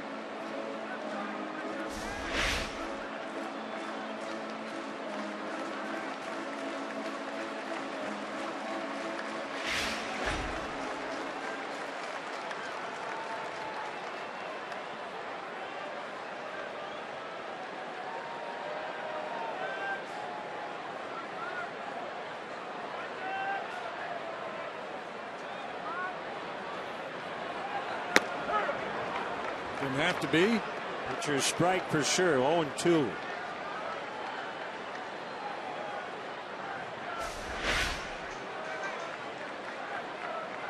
Don Mattingly's trip to the mound was twofold. One, to check on Greinke to see how he felt, and secondly to say, hey, you got a base open. If you fall behind Castro, you don't have to give in. You don't have to worry with that now. He's got the jump on Starlin.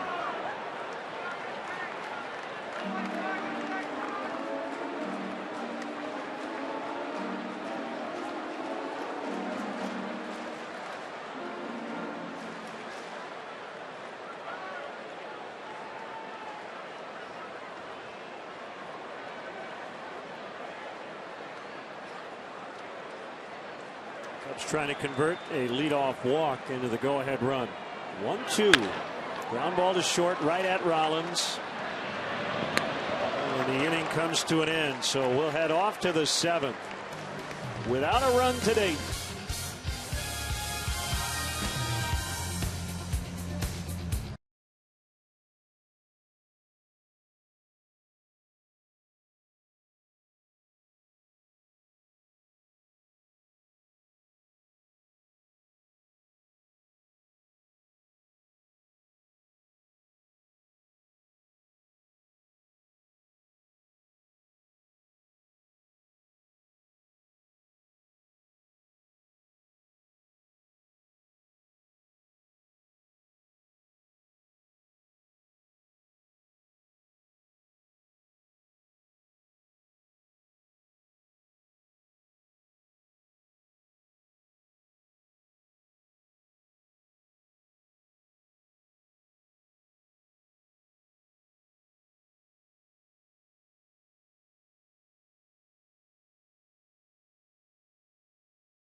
Hop group Run DMC are responsible for the sound and style of hip hop music, and we have a founding member. Daryl McDaniels is with us. He's going to sing the stretch tonight.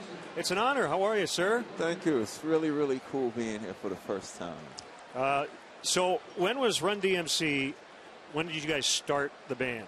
You have a specific date, a year, a time, a day? I believe it was in August of 1982. We was fresh out of high school. Wow. Class of 82. We made our first song, and it did well. Sure did. You're way too young to have been out of high school in 1982. Yeah, I was a class of '82, and I got accepted to St. John's University, and a recording career wasn't even on my mind. And I wrote a rhyme. I'm DMC and the place to be. I go to St. John's University. Since kindergarten, I acquired the knowledge. After 12th grade, I went straight to college. And then I got the call from Joseph Simmons. He was like, yo, D, go get your school books, because that's where I wrote all my rhymes, in my school books. And we went to the studio. They turned the music on, and I've been putting down these rhymes I was writing as a young man ever since. That's very cool. As Kendrick strikes out. So we got to ask you about the Aerosmith tune. Who came up with the idea? And originally it was not going to be with the band, Aerosmith, right? Yes, you're 100% right. Originally we were just going to sample it. And me and Run was going to talk about how great we are. That was the whole idea. But it was actually Rick Rubin, the incredible producer Rick Rubin, who said, no, don't say your rhymes. You should make the record over the way Aerosmith did it. Jam Master Jay, rest in peace.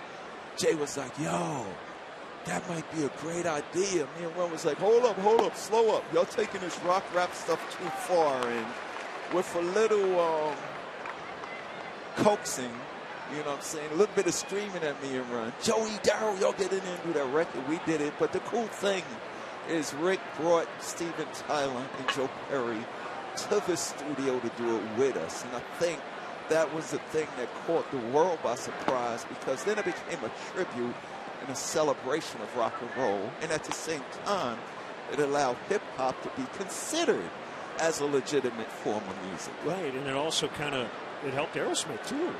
Well, you know, we let the people say that. It helped us too. Well, we helped each other. It was mutually beneficial. Yeah. I mean, you know, people say it brought them back. It was just great for them because they had all this good music in them, but you know, their previous troubles was kind of making it hard for them to get back in. So when a rap group called Run DMC calls you and say, I'm Rick Rubin and I want to do your record over, they probably just looked at each other and said, yo, what could we lose at this point? You know, it was a good decision. Hamill makes the play, and I know you got to get in the zone here to sing. But again, a pleasure. Great to have you here at Wrigley Field, and we hope you're not done making music. I will keep it on. Are you going to sing this straight, or are you going to do a kind of hip hop rendition of it? I'm going to sing it the way I know how to sing it. Awesome. Yes. Have fun with it. Do it your way. They should rock with me. All right. Darryl McDaniels, 1 DMC, 2 outs in the inning. Now Yasmani Grandal, the batter.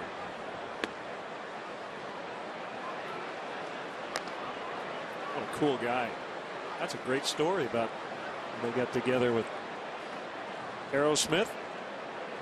A huge hit back in the mid-'80s. Outside, it's 2-0. And you see Hamill has been more efficient than Greinke tonight. Still hasn't even reached 90 pitches. Barely broke a sweat. He's probably worked harder in some of his side sessions.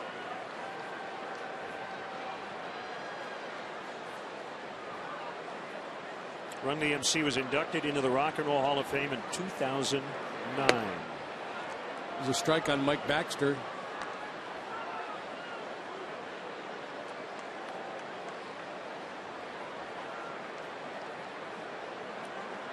One on Grandal, 3-1.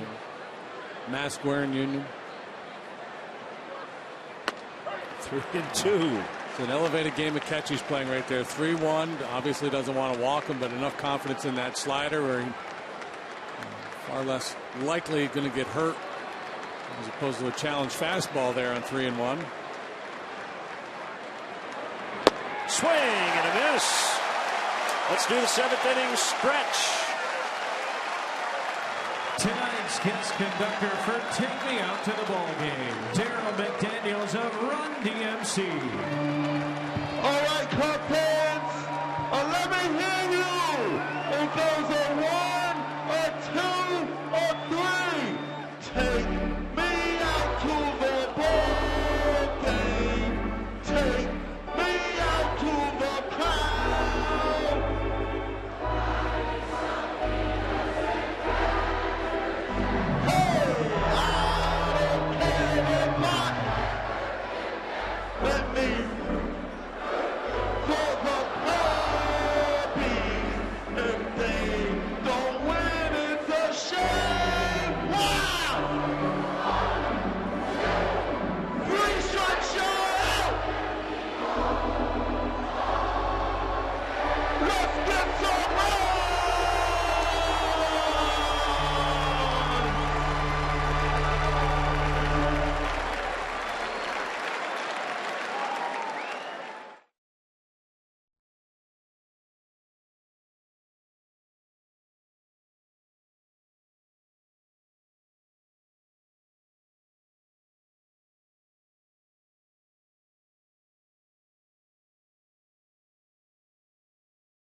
taping of Beer Money from 6 to 9 p.m. at Firewater Saloon in Edison Park. Come out for the fun, test your sports trivia knowledge, and you could win big. Beer Money presented by Coors Light.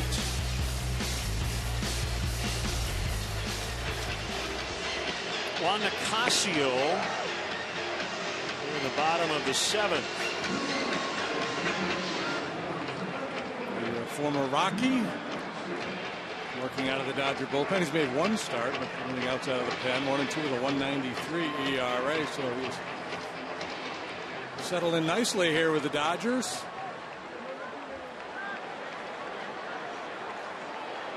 Going to rely heavily on fastballs and sliders.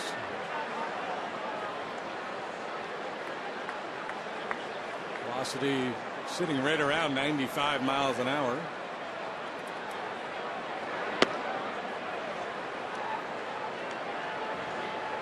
1-0 to Baxter. Baxter, Caesar, Hamill scheduled. We'll see if Jason takes it back. Depend probably on the first 2 hitters.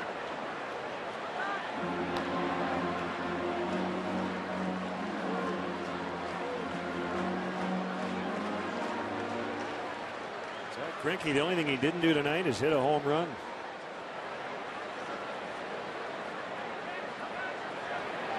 Have to hit a homer or 2 to buy a win. Yeah, we talk about it all the time as a stat. The win is highly overrated, but as a starting pitcher, you cherish getting wins.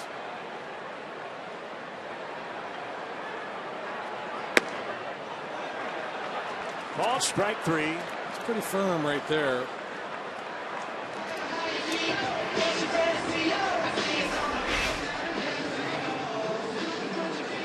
Baxter, it's been a big zone for Baxter tonight.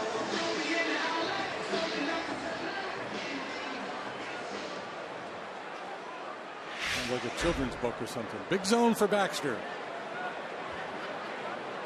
Bedtime for Bonzo.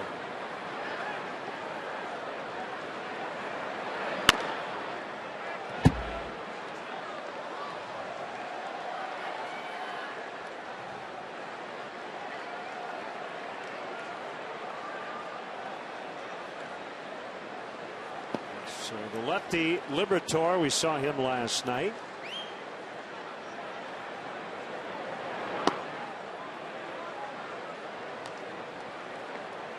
This was off Kershaw last night. High into the night. First of the year for Caesar.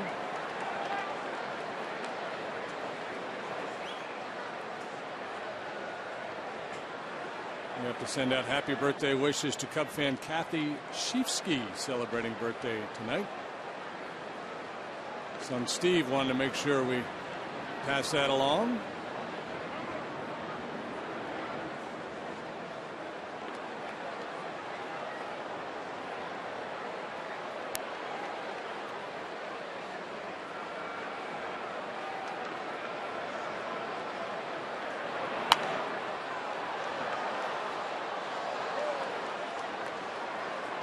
Rondon is up. He worked the 8th last night. He was throwing really hard. I think he hit 98, didn't he, on the gun? I believe he did. 1, 2, 3.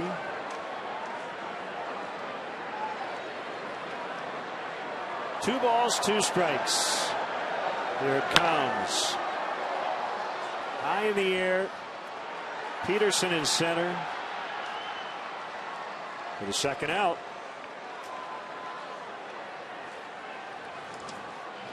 This Thursday, the Cubs play the Dodgers. First pitch is at 1:20. Come see Paddington and Clark celebrate Paddington's birthday. First 10,000 fans will receive a coupon good at local retailers for $2 off a Paddington Blu-ray combo pack. To purchase tickets, visit Cubs.com.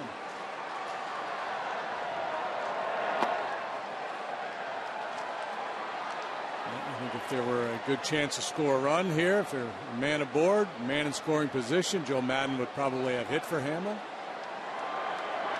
2 outs, nobody on. Nice pick on the short hop by Rollins, and he gets Hamill And the inning comes to an end. 11 pitches for Nicasio, looking strong in relief tonight. And we remain scoreless into the 8th.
Public transportation, or for bike riders, is the Cubs courtesy bike check. And for drivers, the Cubs provide free parking and shuttle service on night and weekend games from 3900 North Rockwell. For details, visit Cubs.com.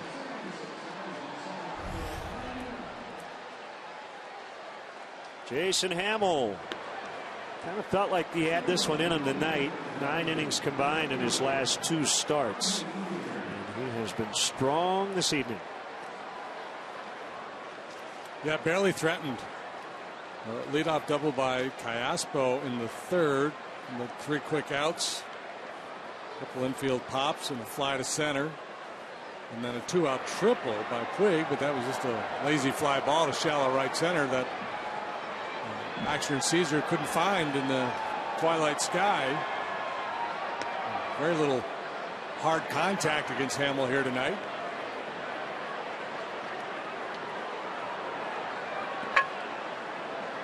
The night after the Cubs bullpen did a lot of heavy lifting, Hamill has done more than his fair share here tonight.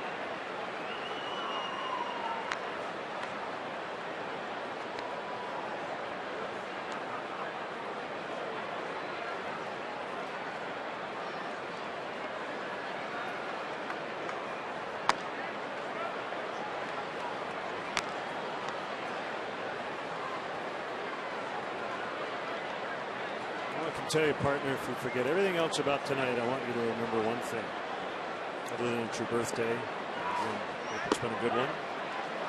It's McDaniel's, not McDonald's. The Rhymes are Daryl's. The burgers are Ronald's. Okay? Just remember that. What does that mean? What does that mean? Yeah. It's just, that's one of Daryl's lines. That's one of his lines?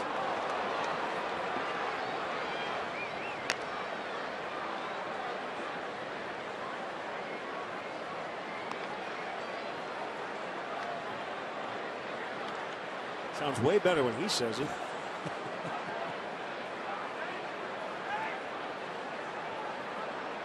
Full count. Here it is. The dreaded leadoff walk. Second time the leadoff man has reached for LA. This is just a little pop psychology here. 2 things. One, anytime you're pitching a game like this, you get into later innings, sometimes your mindset shifts a little bit from attack the hitter one at a time to I can't give anything up because I might lose this ball game. And usually that negative thinking influences you to the point where you're kind of a little wary of the strike zone. And the other part of it too is in that last half inning, not sure whether you're going to stay in the game or not, depending on how that inning played out, whether Joe is going to hit for you or not.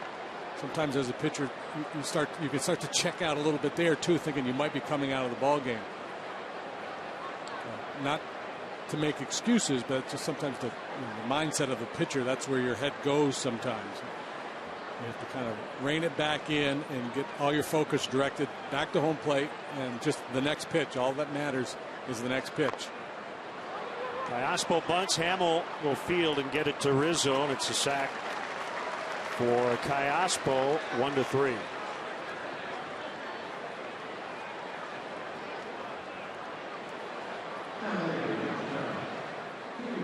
Bring up Jimmy Rollins. You're pitching a scoreless game, a scoreless tie in the 5th or 6th inning.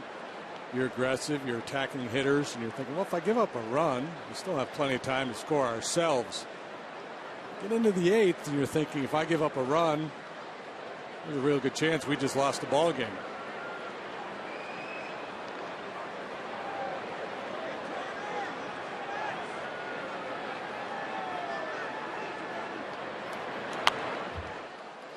Foul to the net. Justin Turner is on deck.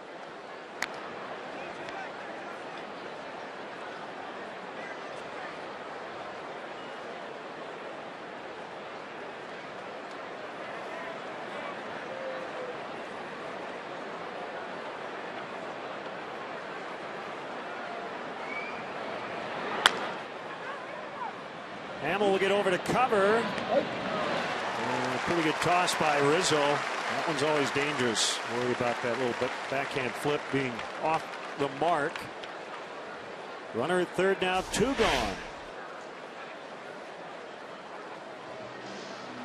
You usually find a little extra spring in your step too at making this play as a pitcher late in the ball game. You don't want it to be on you defensively. Make a silly mistake in the field to allow the other team to score.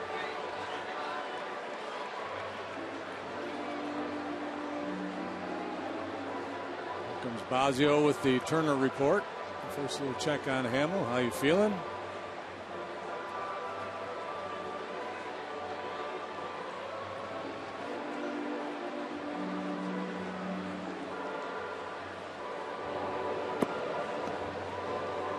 Whistle in Rondon. They're not taking their time now.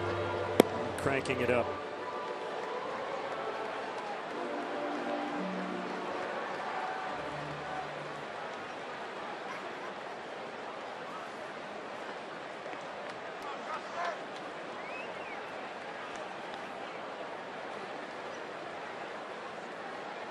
It's a dangerous matchup here. Turner, a good, solid line drive hitter. Tough to fool.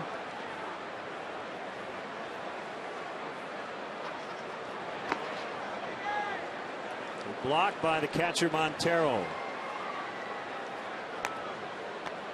Turner has been quite the revelation here these last couple of years for the Dodgers. And better against right-handed pitching than left. He's hitting .372 against right-handed pitching. Since joining the Dodgers, he's hit .335 overall. That leads the majors.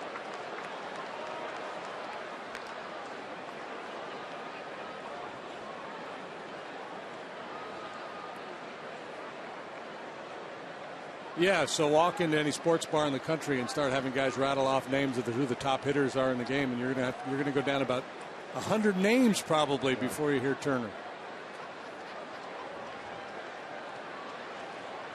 2-0 pitch. He's overthrowing right now. Jason not happy with himself after that slider got away. He's not trusting it, overthrowing, and again, understandable given the situation. AT&T UVerse Multiview. Dodgers with a runner at third for only the second time tonight. That's Ethier with 2 outs here in the 8th.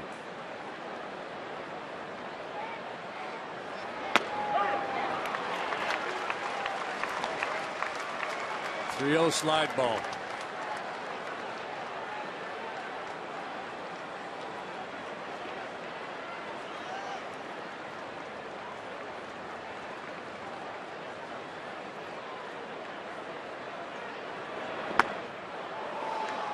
Ball 4. Here comes Joe. That'll be it for Hamill. Puig do. And it'll be Hector Rondon. When we return, and Hamill will get a standing O from this big crowd here tonight. It's the Cubs and Dodgers, 0-0 in the 8th. What a job. Beautiful job.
At bat is up to the moment, at any moment, with in-game highlights, live look-ins, replay reviews, radio broadcasts, StatCast, and more at MLB.com at bat for your smartphone or tablet.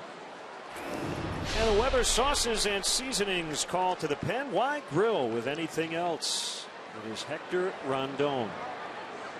Hard throwing Hector against hard swinging Yasiel Puig. 3-1, 245 for Rondon as he comes in with men on first and third.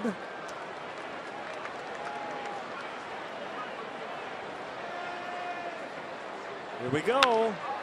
First pitch swinging. Shallow left center. Who wants it? Coughlin. 4 Cubs in the area.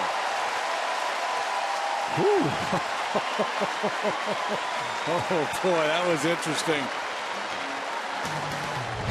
4 guys in position to make a play. Not an easy play for anybody, but the right guy ultimately takes charge and puts it away. Frustrated Puig slams the helmet.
Cap, thank you. Away we go here in the bottom of the 8th. Adam Liberatore. Strike one on Addison Russell. There's another one home run allowed down there at the bottom. That was last night to Chris Bryant. But overall, he's been very effective. Kick and the pitch. 1 ball, 1 strike.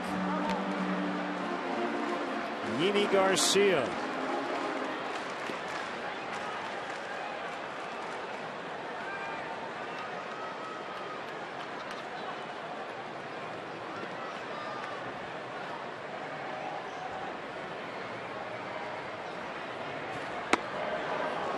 Fastball at 94.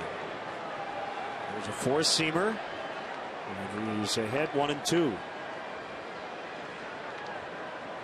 Russell's been in a good stretch. Being on base at a 40% clip over his last 13 games coming in. He has struck out and lined out. Going to be the spark plug here, leading off an inning for the 2nd time tonight.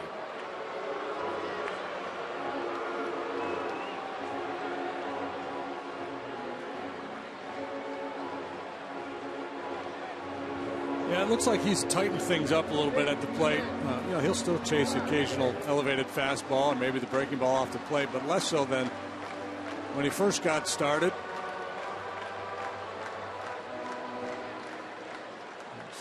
It's a big adjustment for a young player. You know, he's a guy who didn't walk a whole bunch down in the minor leagues.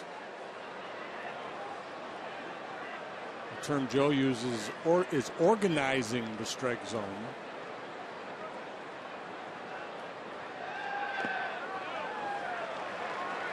We hear hitting coaches talk about having a plan, when to cheat on one, when to be super aggressive, when, understanding what a pitcher's trying to do in any given situation.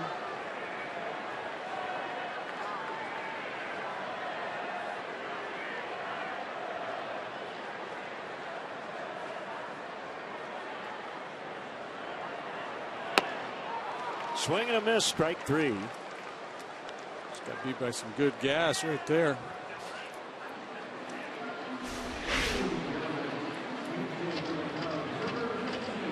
.95, a little run off the outside corner.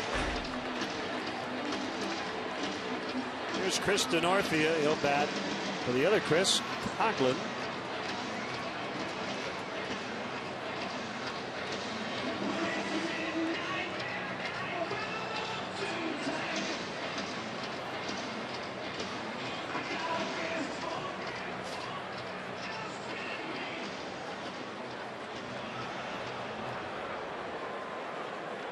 Pitchers night tonight. Greinke, Nicasio, Liberatore, Hamill, Rondon.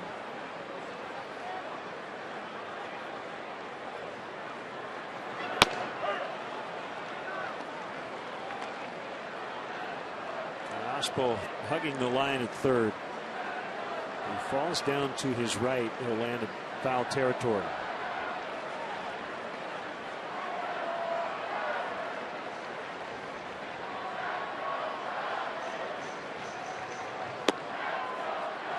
Managers have different philosophies, trying to keep that go-ahead run from getting into scoring position on a base hit to left, but you do then become susceptible to the hole between short and third.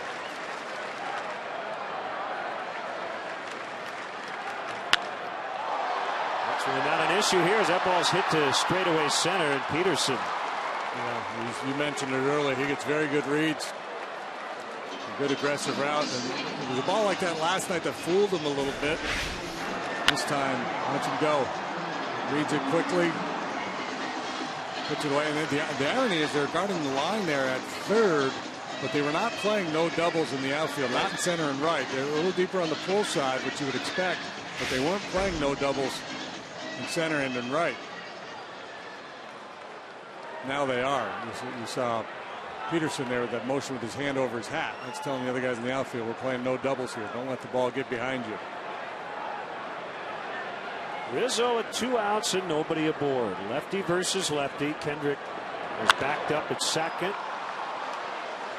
And this is going to be a quick inning for the Cubs offense as Rollins makes the grab on a 9-pitch 1-2-3 for the lefty Liberator. To the 9th, 0-0.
MLB authenticated game used and autographed Cubs memorabilia. Go to Cubs.com/authentics for more info and to bid on weekly auction items, including game used balls, jerseys, bases, and more. Much more, in fact. The Cubs will donate net proceeds from the sale of Cubs Authentics items to Cubs charities. And Orpheus stays in. He's in left. Pedro Strop charged with getting Peterson, Kendrick, and Gonzalez here in the 9th in a scoreless tie. Strike 1.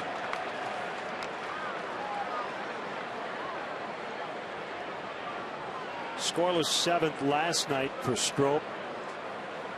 1 walk. 0-2.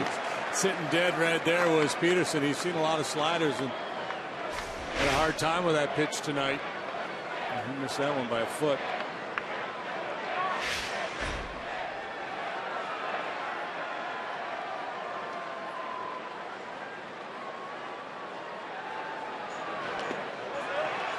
Altered his delivery a bit.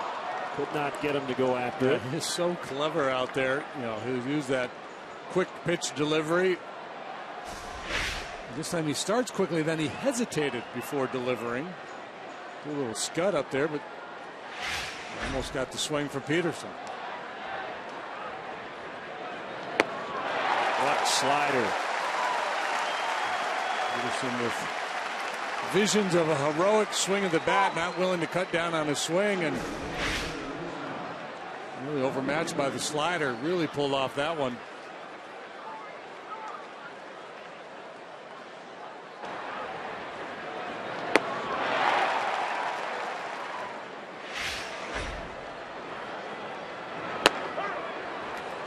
Kendrick 0 for 7 in the series.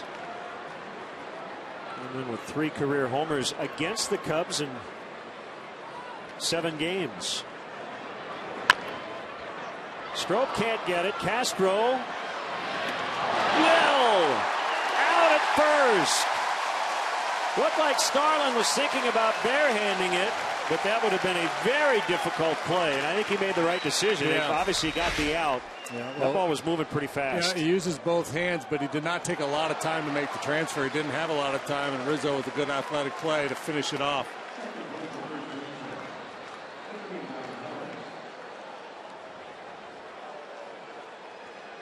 A terrific play on both ends.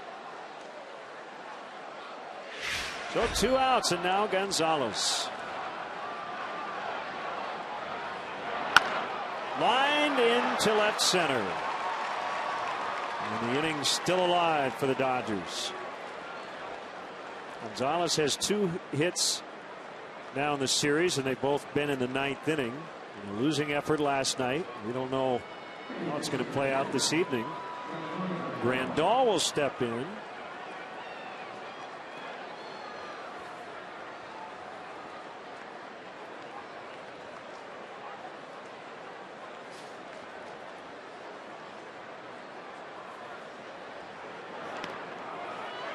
Gonzalez hesitated. Well, that could be huge. He had a chance to get into scoring position. He's one of those guys, he just, he doesn't make a lot of plays with his legs. So he's not anticipating ball in the dirt there. See how modest his lead is, and there's not a whole lot going on with his secondary either. So at the end of the day, he made the right decision, but he never put himself in position to take advantage of the ball in the dirt.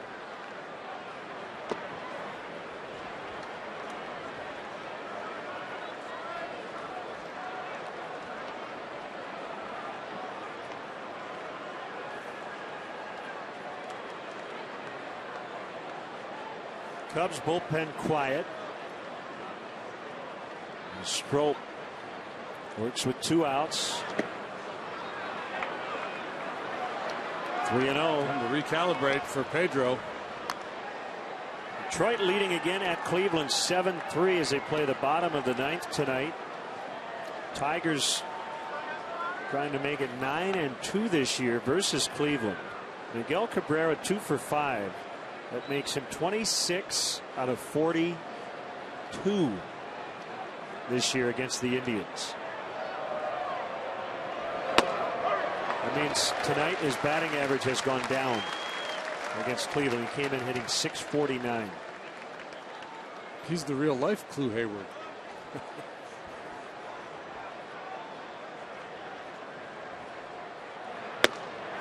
Ooh, my. Ball 4. Every time that pitch is called a ball tonight, I think of Mike Baxter, who's been rung up twice on pitches off the outside corner. And appeared to catch a wee bit of the corner. Ethier the hitter. First, Chris Bosio to the mound.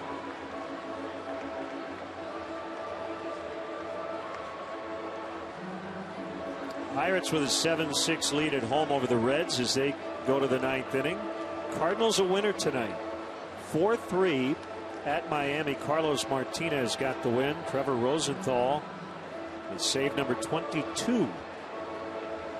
They start a 3-game set at Marlins Park.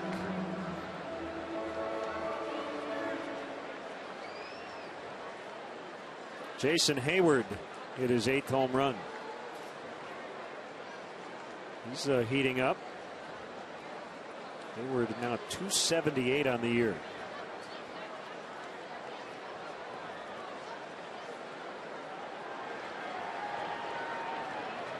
Now Gonzalez is in scoring position, first and second. And Andre Ethier looks at ball 1.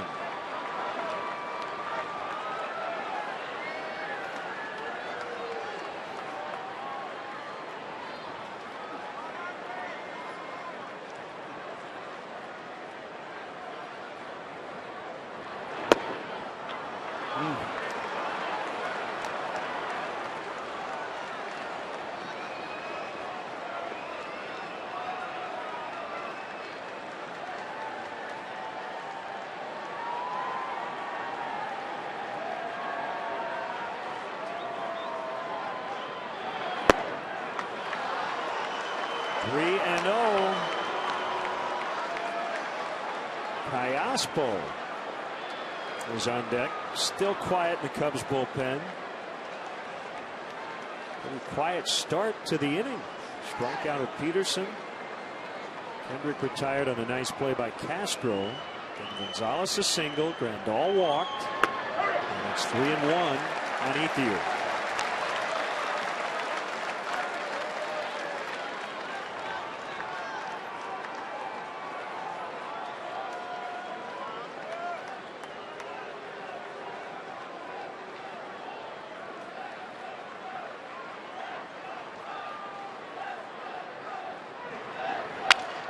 Ground ball. Backhanded by Russell. Castro on the bag at second. Randolph forced, and the inning is over. The stroke worked around some 3-ball counts, and Chris Bryant will lead off the bottom of the ninth. No score.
Charge back into the playoff picture against first place DC United.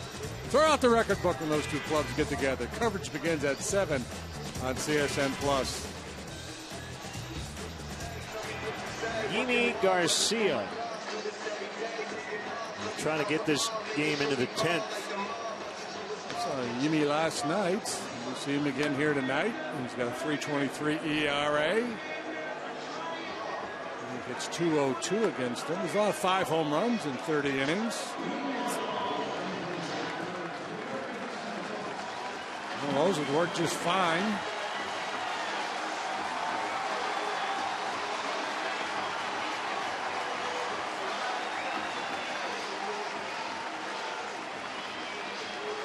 $36,799.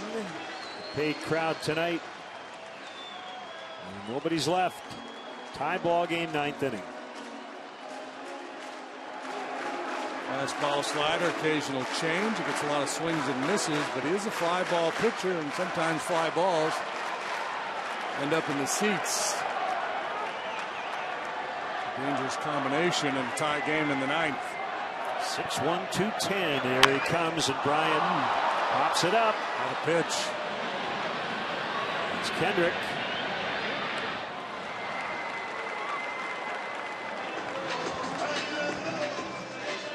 Last time up.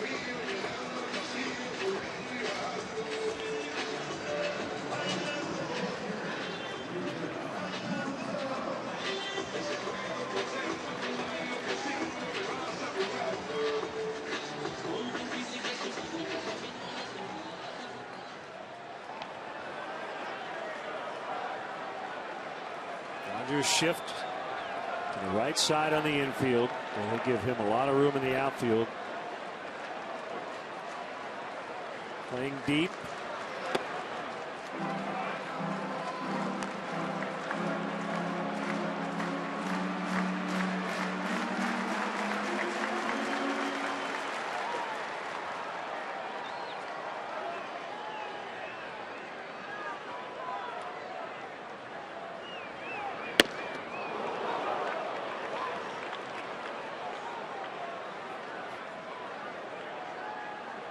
There's a lot of real estate right now out in left center. Just even miss hit a ball out in that area. Get on base. You're wondering about Dexter Fowler. He hurt his ankle in the ball game last night. He's day to day.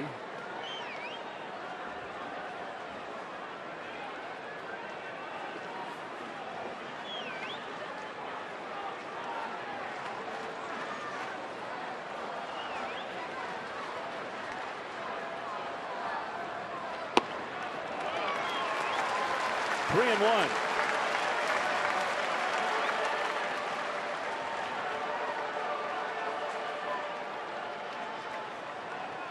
Take a deep breath, visualize it. Sitting on a heater here.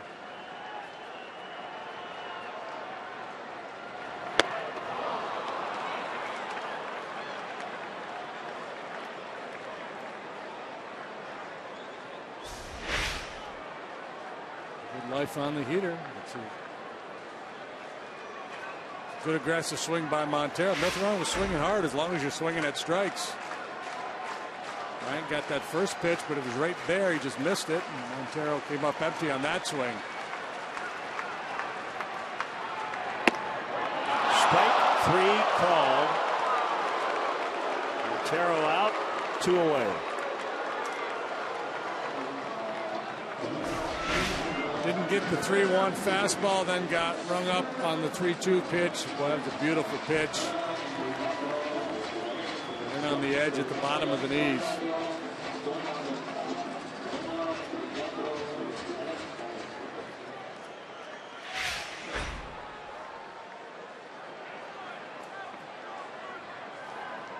So it's up to Castro. And he drives one to left, but he did not get it. And Ethier grabs it. That'll send us to extras from Wrigley Field.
All season long. Jack Link's Beef Jerky. Feed your wild side.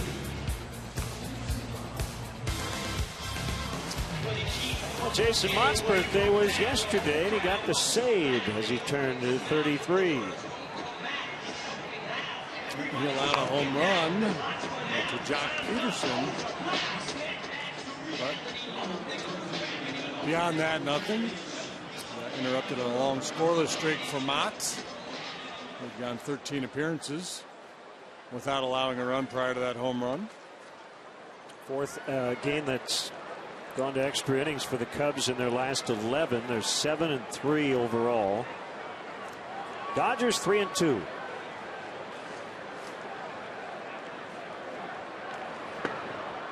Switch hitting Callaspo takes ball 1. Acquired from Atlanta in late May. Playing third tonight.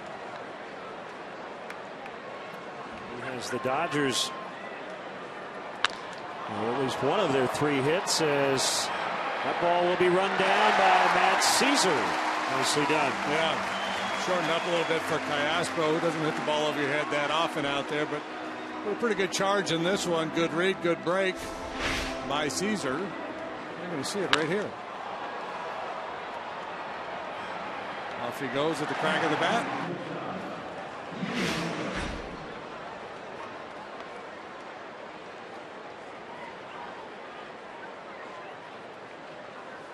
Rollins has yet to hit one out of the infield. Popped to third, grounded to second, and then to first.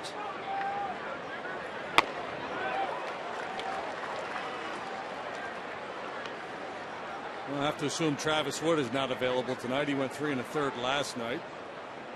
James Russell worked 2/3 of an inning. He should be good to go.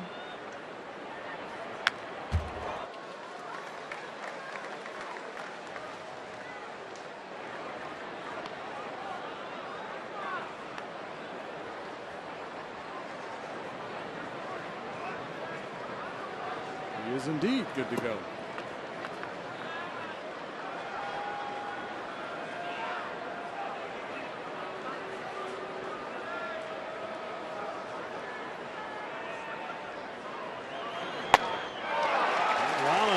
A very defensive swing there. 2 outs.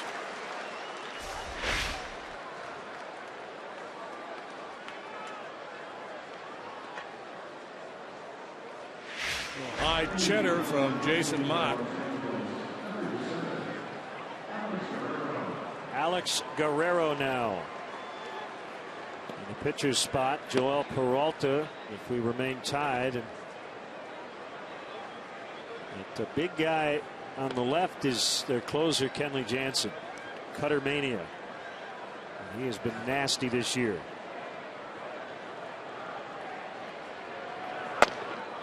He's been pretty good too, and he's been really good off the bench. He's got 3 pinch hit home runs already this year. Interesting reaction by Mott. 97, he missed for ball 1. Was not happy.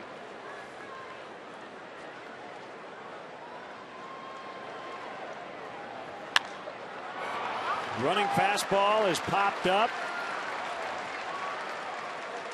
Addison Russell makes a catch. A quick 1-2-3 for Mott.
Has been outstanding in these last several weeks, especially in this series. Covered the final 7 innings last night. They've been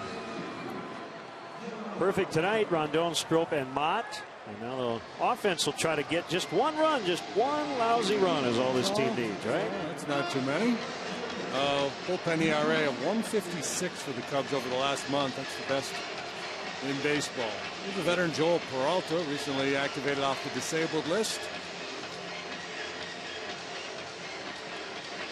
53 games with right shoulder soreness. Previously pitched a fair amount for Joe Madden at Tampa Bay. 564th career appearance for Joel Peralta. 69 appearances for the Rays last year. 80 the year before. Mike Baxter yanks one into right for a base hit. Good start.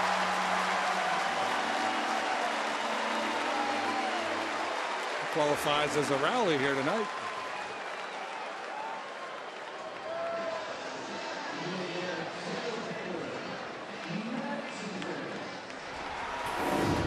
Caesar's asked to lay down a bunt here. Xfinity high-speed action. This was a wild game against the Pirates. May the 15th. Gregory Polanco slipped and fell. Cubs win. Cubs win. How in the world did that happen? Dexter Fowler's on deck. See if Caesar's going to lay down a bunt, or at least attempt to, as Callaspo's way in on the grass. Pause by Peralta, now step off. First base runner for the Cubs since the 6th first base hit since Montero's single in the 4th.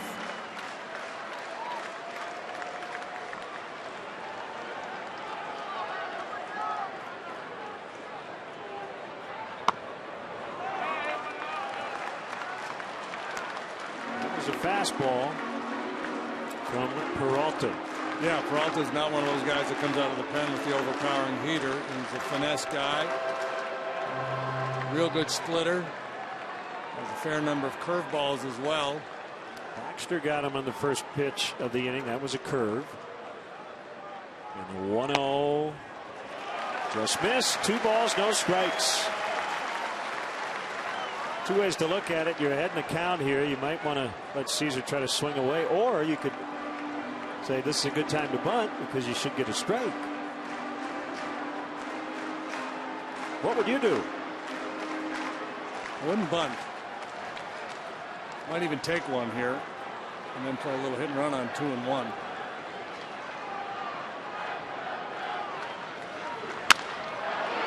Knocked down, but everybody's going to be safe. Callaspo kept it out of the left field corner. But Caesar is on. How about Baxter and Caesar igniting the Cubs here in the 10th, and it'll bring up Fowler. Nothing wrong with taking a healthy rip on 2-0 either. And with Callaspo in, difficult to make the play. I'm surprised he stayed in as far as he was on 2 balls, no strikes.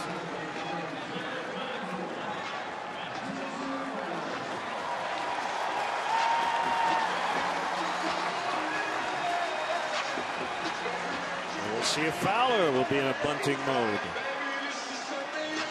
Sprained left ankle.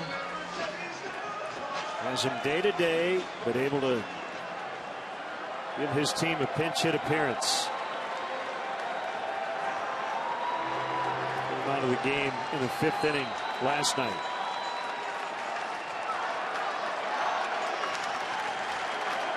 Two on, nobody out. I think he would be bunting here all the way. No.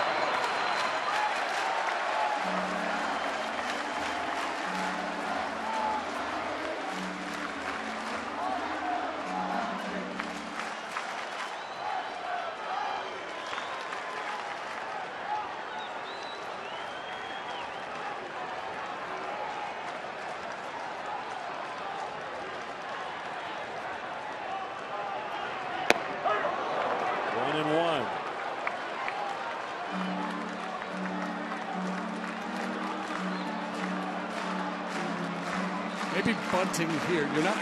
You're not overly concerned about the ground ball double play with Peralta on the mound. He's more of a fly ball type guy.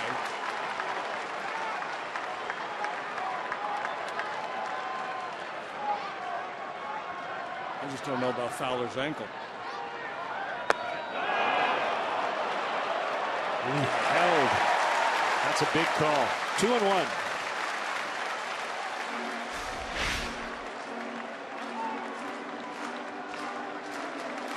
Got it right. Jordan Baker, 3rd. There's a lot of motion there, a whole lot going on with Fowler, but he's able to keep the barrel back.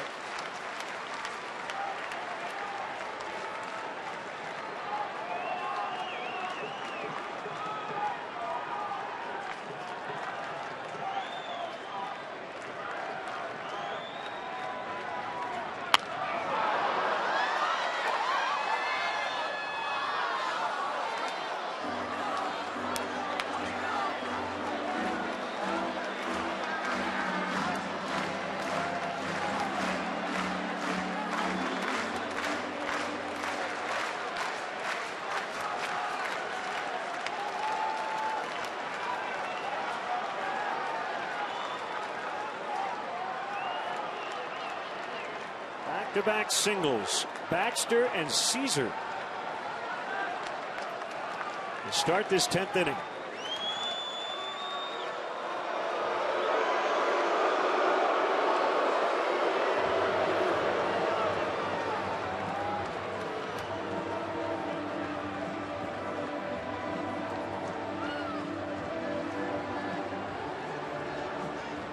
Admitted he's not quite 100% as he came off the DL. Maybe a little rust. The Cubs trying to take advantage of that and walk off here in the 10th. 2-2.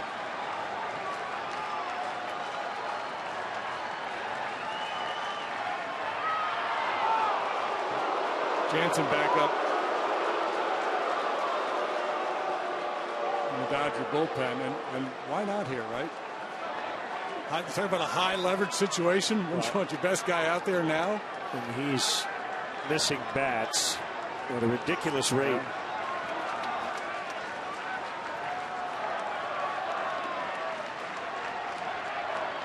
And he's still in the bullpen. And the 2-2 to Fowler. Pop to left. Over the bullpen and no play. Yeah, I get the argument that, you know, we want our closer available if we get a lead. So I understand not starting the inning with him. But once you get into a precarious situation, especially because Peralta doesn't have that swing and miss stuff like a lot of late inning relievers do. Kenley Jansen's strikeout rate is 54%.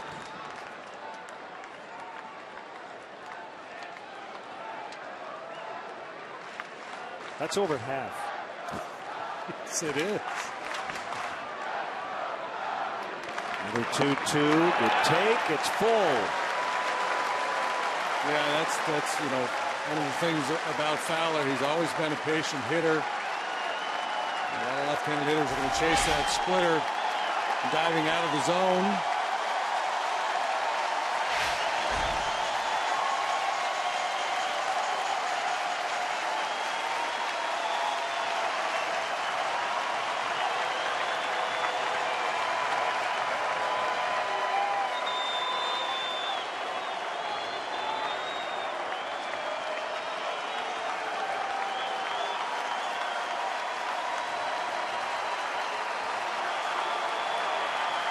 Peralta ready. The 3-2 to Fowler. He walked in. They're loaded. Bases loaded. Nobody out.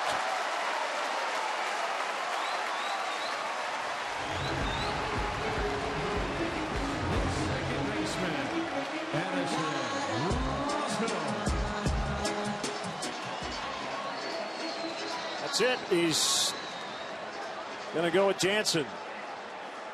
2 hits and a walk. And Travis Wood is going to pinch run for Fowler. Yeah, one of the rare nights we would say that because of the ankle. Fowler certainly did his job. And it'll be a Weber Sauces and Seasonings call to the pen. Cubs trying to win it when we come back.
Jansen, in 7 previous appearances here in this ballpark, had not allowed a run, although that's irrelevant tonight because there are 3 guys on base. If one of them scores, it won't be charged to him anyway, and the game will end.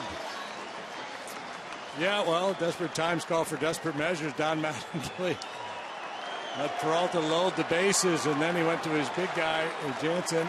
Excuse me, missed the first 34 games of the season, had surgery. He throws cut fastball almost every pitch. Addison Russell swings and misses on the cutter.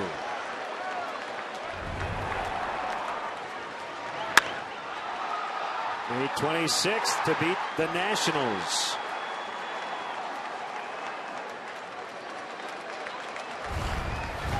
For 3, a couple of punch outs and a line out for Russell tonight. The surgery you mentioned, left foot surgery in February for Jansen. So he has come back. He's pitched brilliantly. He has struck out 22. He has now walked a man. Infield in, outfield in. Winning run is Baxter at third. 1-1 to Russell. The kick, the pitch. Swing and a miss, 1-2. And normally you're thinking the situation is, well, on a fly ball, you don't want to be too aggressive because the catcher is going to be just the first out of the inning. But with a pitcher who strikes out as many as Jansen does, that changes the math a little bit.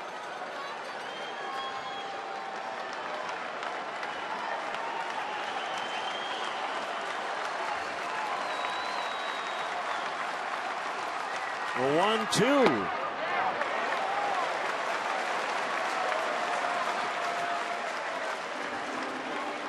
He's walked how many?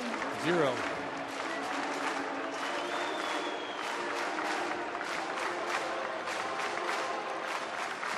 .65, 265.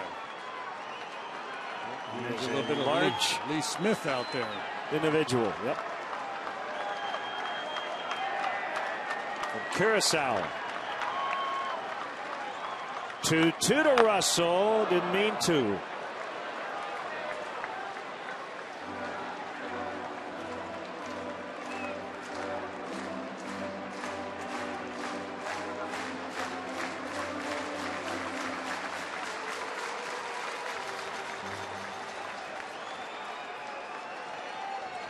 Cubs trying to make it 4 consecutive wins. Cell phones at the ready. Just about everybody standing here in the ballpark, except for the first 2 rows behind the plate. The 2-2. Count holding.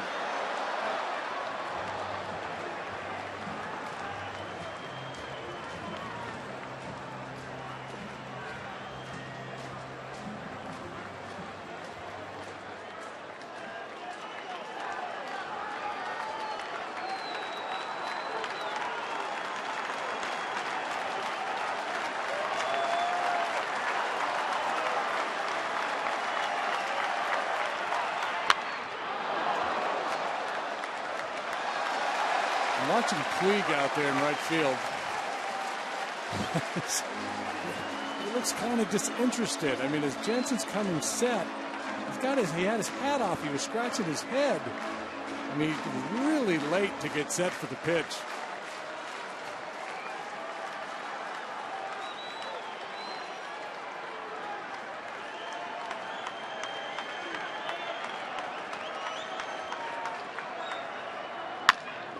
The first, a little bobble throw to the plate, out there because it's a force. Gonzalez, even after the bobble, still had time. So they get Baxter, and they're still loaded with 1 out.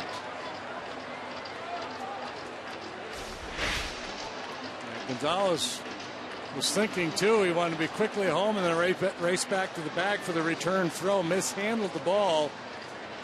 Didn't panic and still made a good throw home to get the out. I think the Dodgers are going to go with a 5 infield. deployment here. The Five-man infield is Denorfia. Andre Ethier straight up the middle.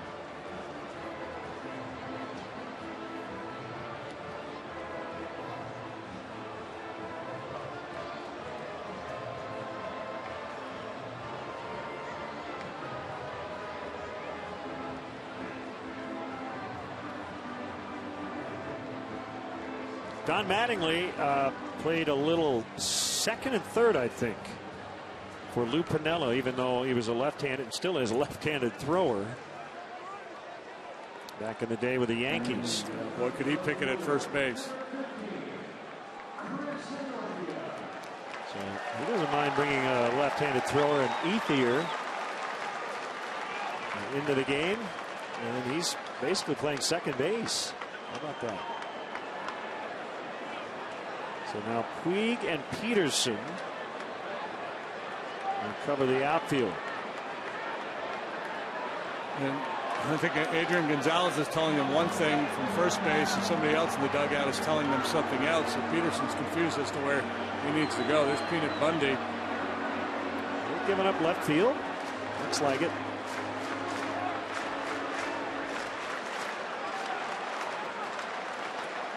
So Peterson playing very short center. Ethier, left-handed thrower, essentially at second base. Here we go. Denorfia, ball one.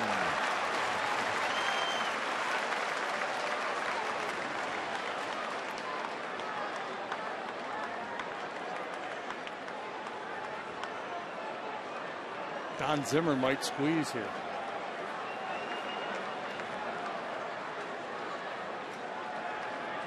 Fast runner at third, that's Caesar.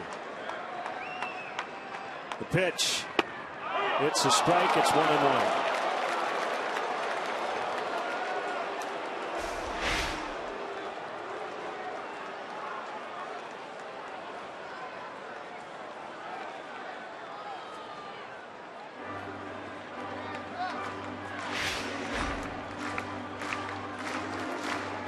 Trying to hit it hard someplace if you're Chris Denorfia. You can't worry about the odd configuration of the defense in front of you. Again, nobody playing in left field.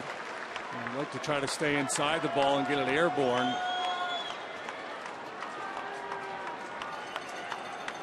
The 1-1 pitch. Bounced foul. Murphy is a guy who hits the ball on the ground a lot. That cutter from Jansen is just such a tough read for the hitter, because it's got a little, doesn't have depth to it, but it's got a little slider spin, but it doesn't bite. It doesn't run horizontally across the strike zone very much. I think right-handed hitters kind of jam themselves almost. They're anticipating that ball moving away from them, and it stays on the inner half or in off the plate a little bit. Here's a 1-2. Cubs will win it. Peterson will go back on it. And he makes the catch. Caesar tags. Ball game over. Cubs win. Cubs win. Chris Denorfia the hero tonight. 1-0.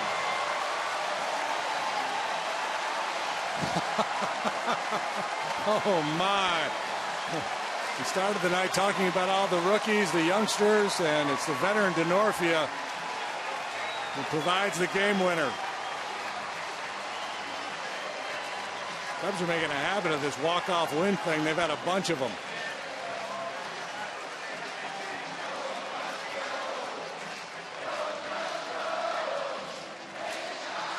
Nine over 500. Season high.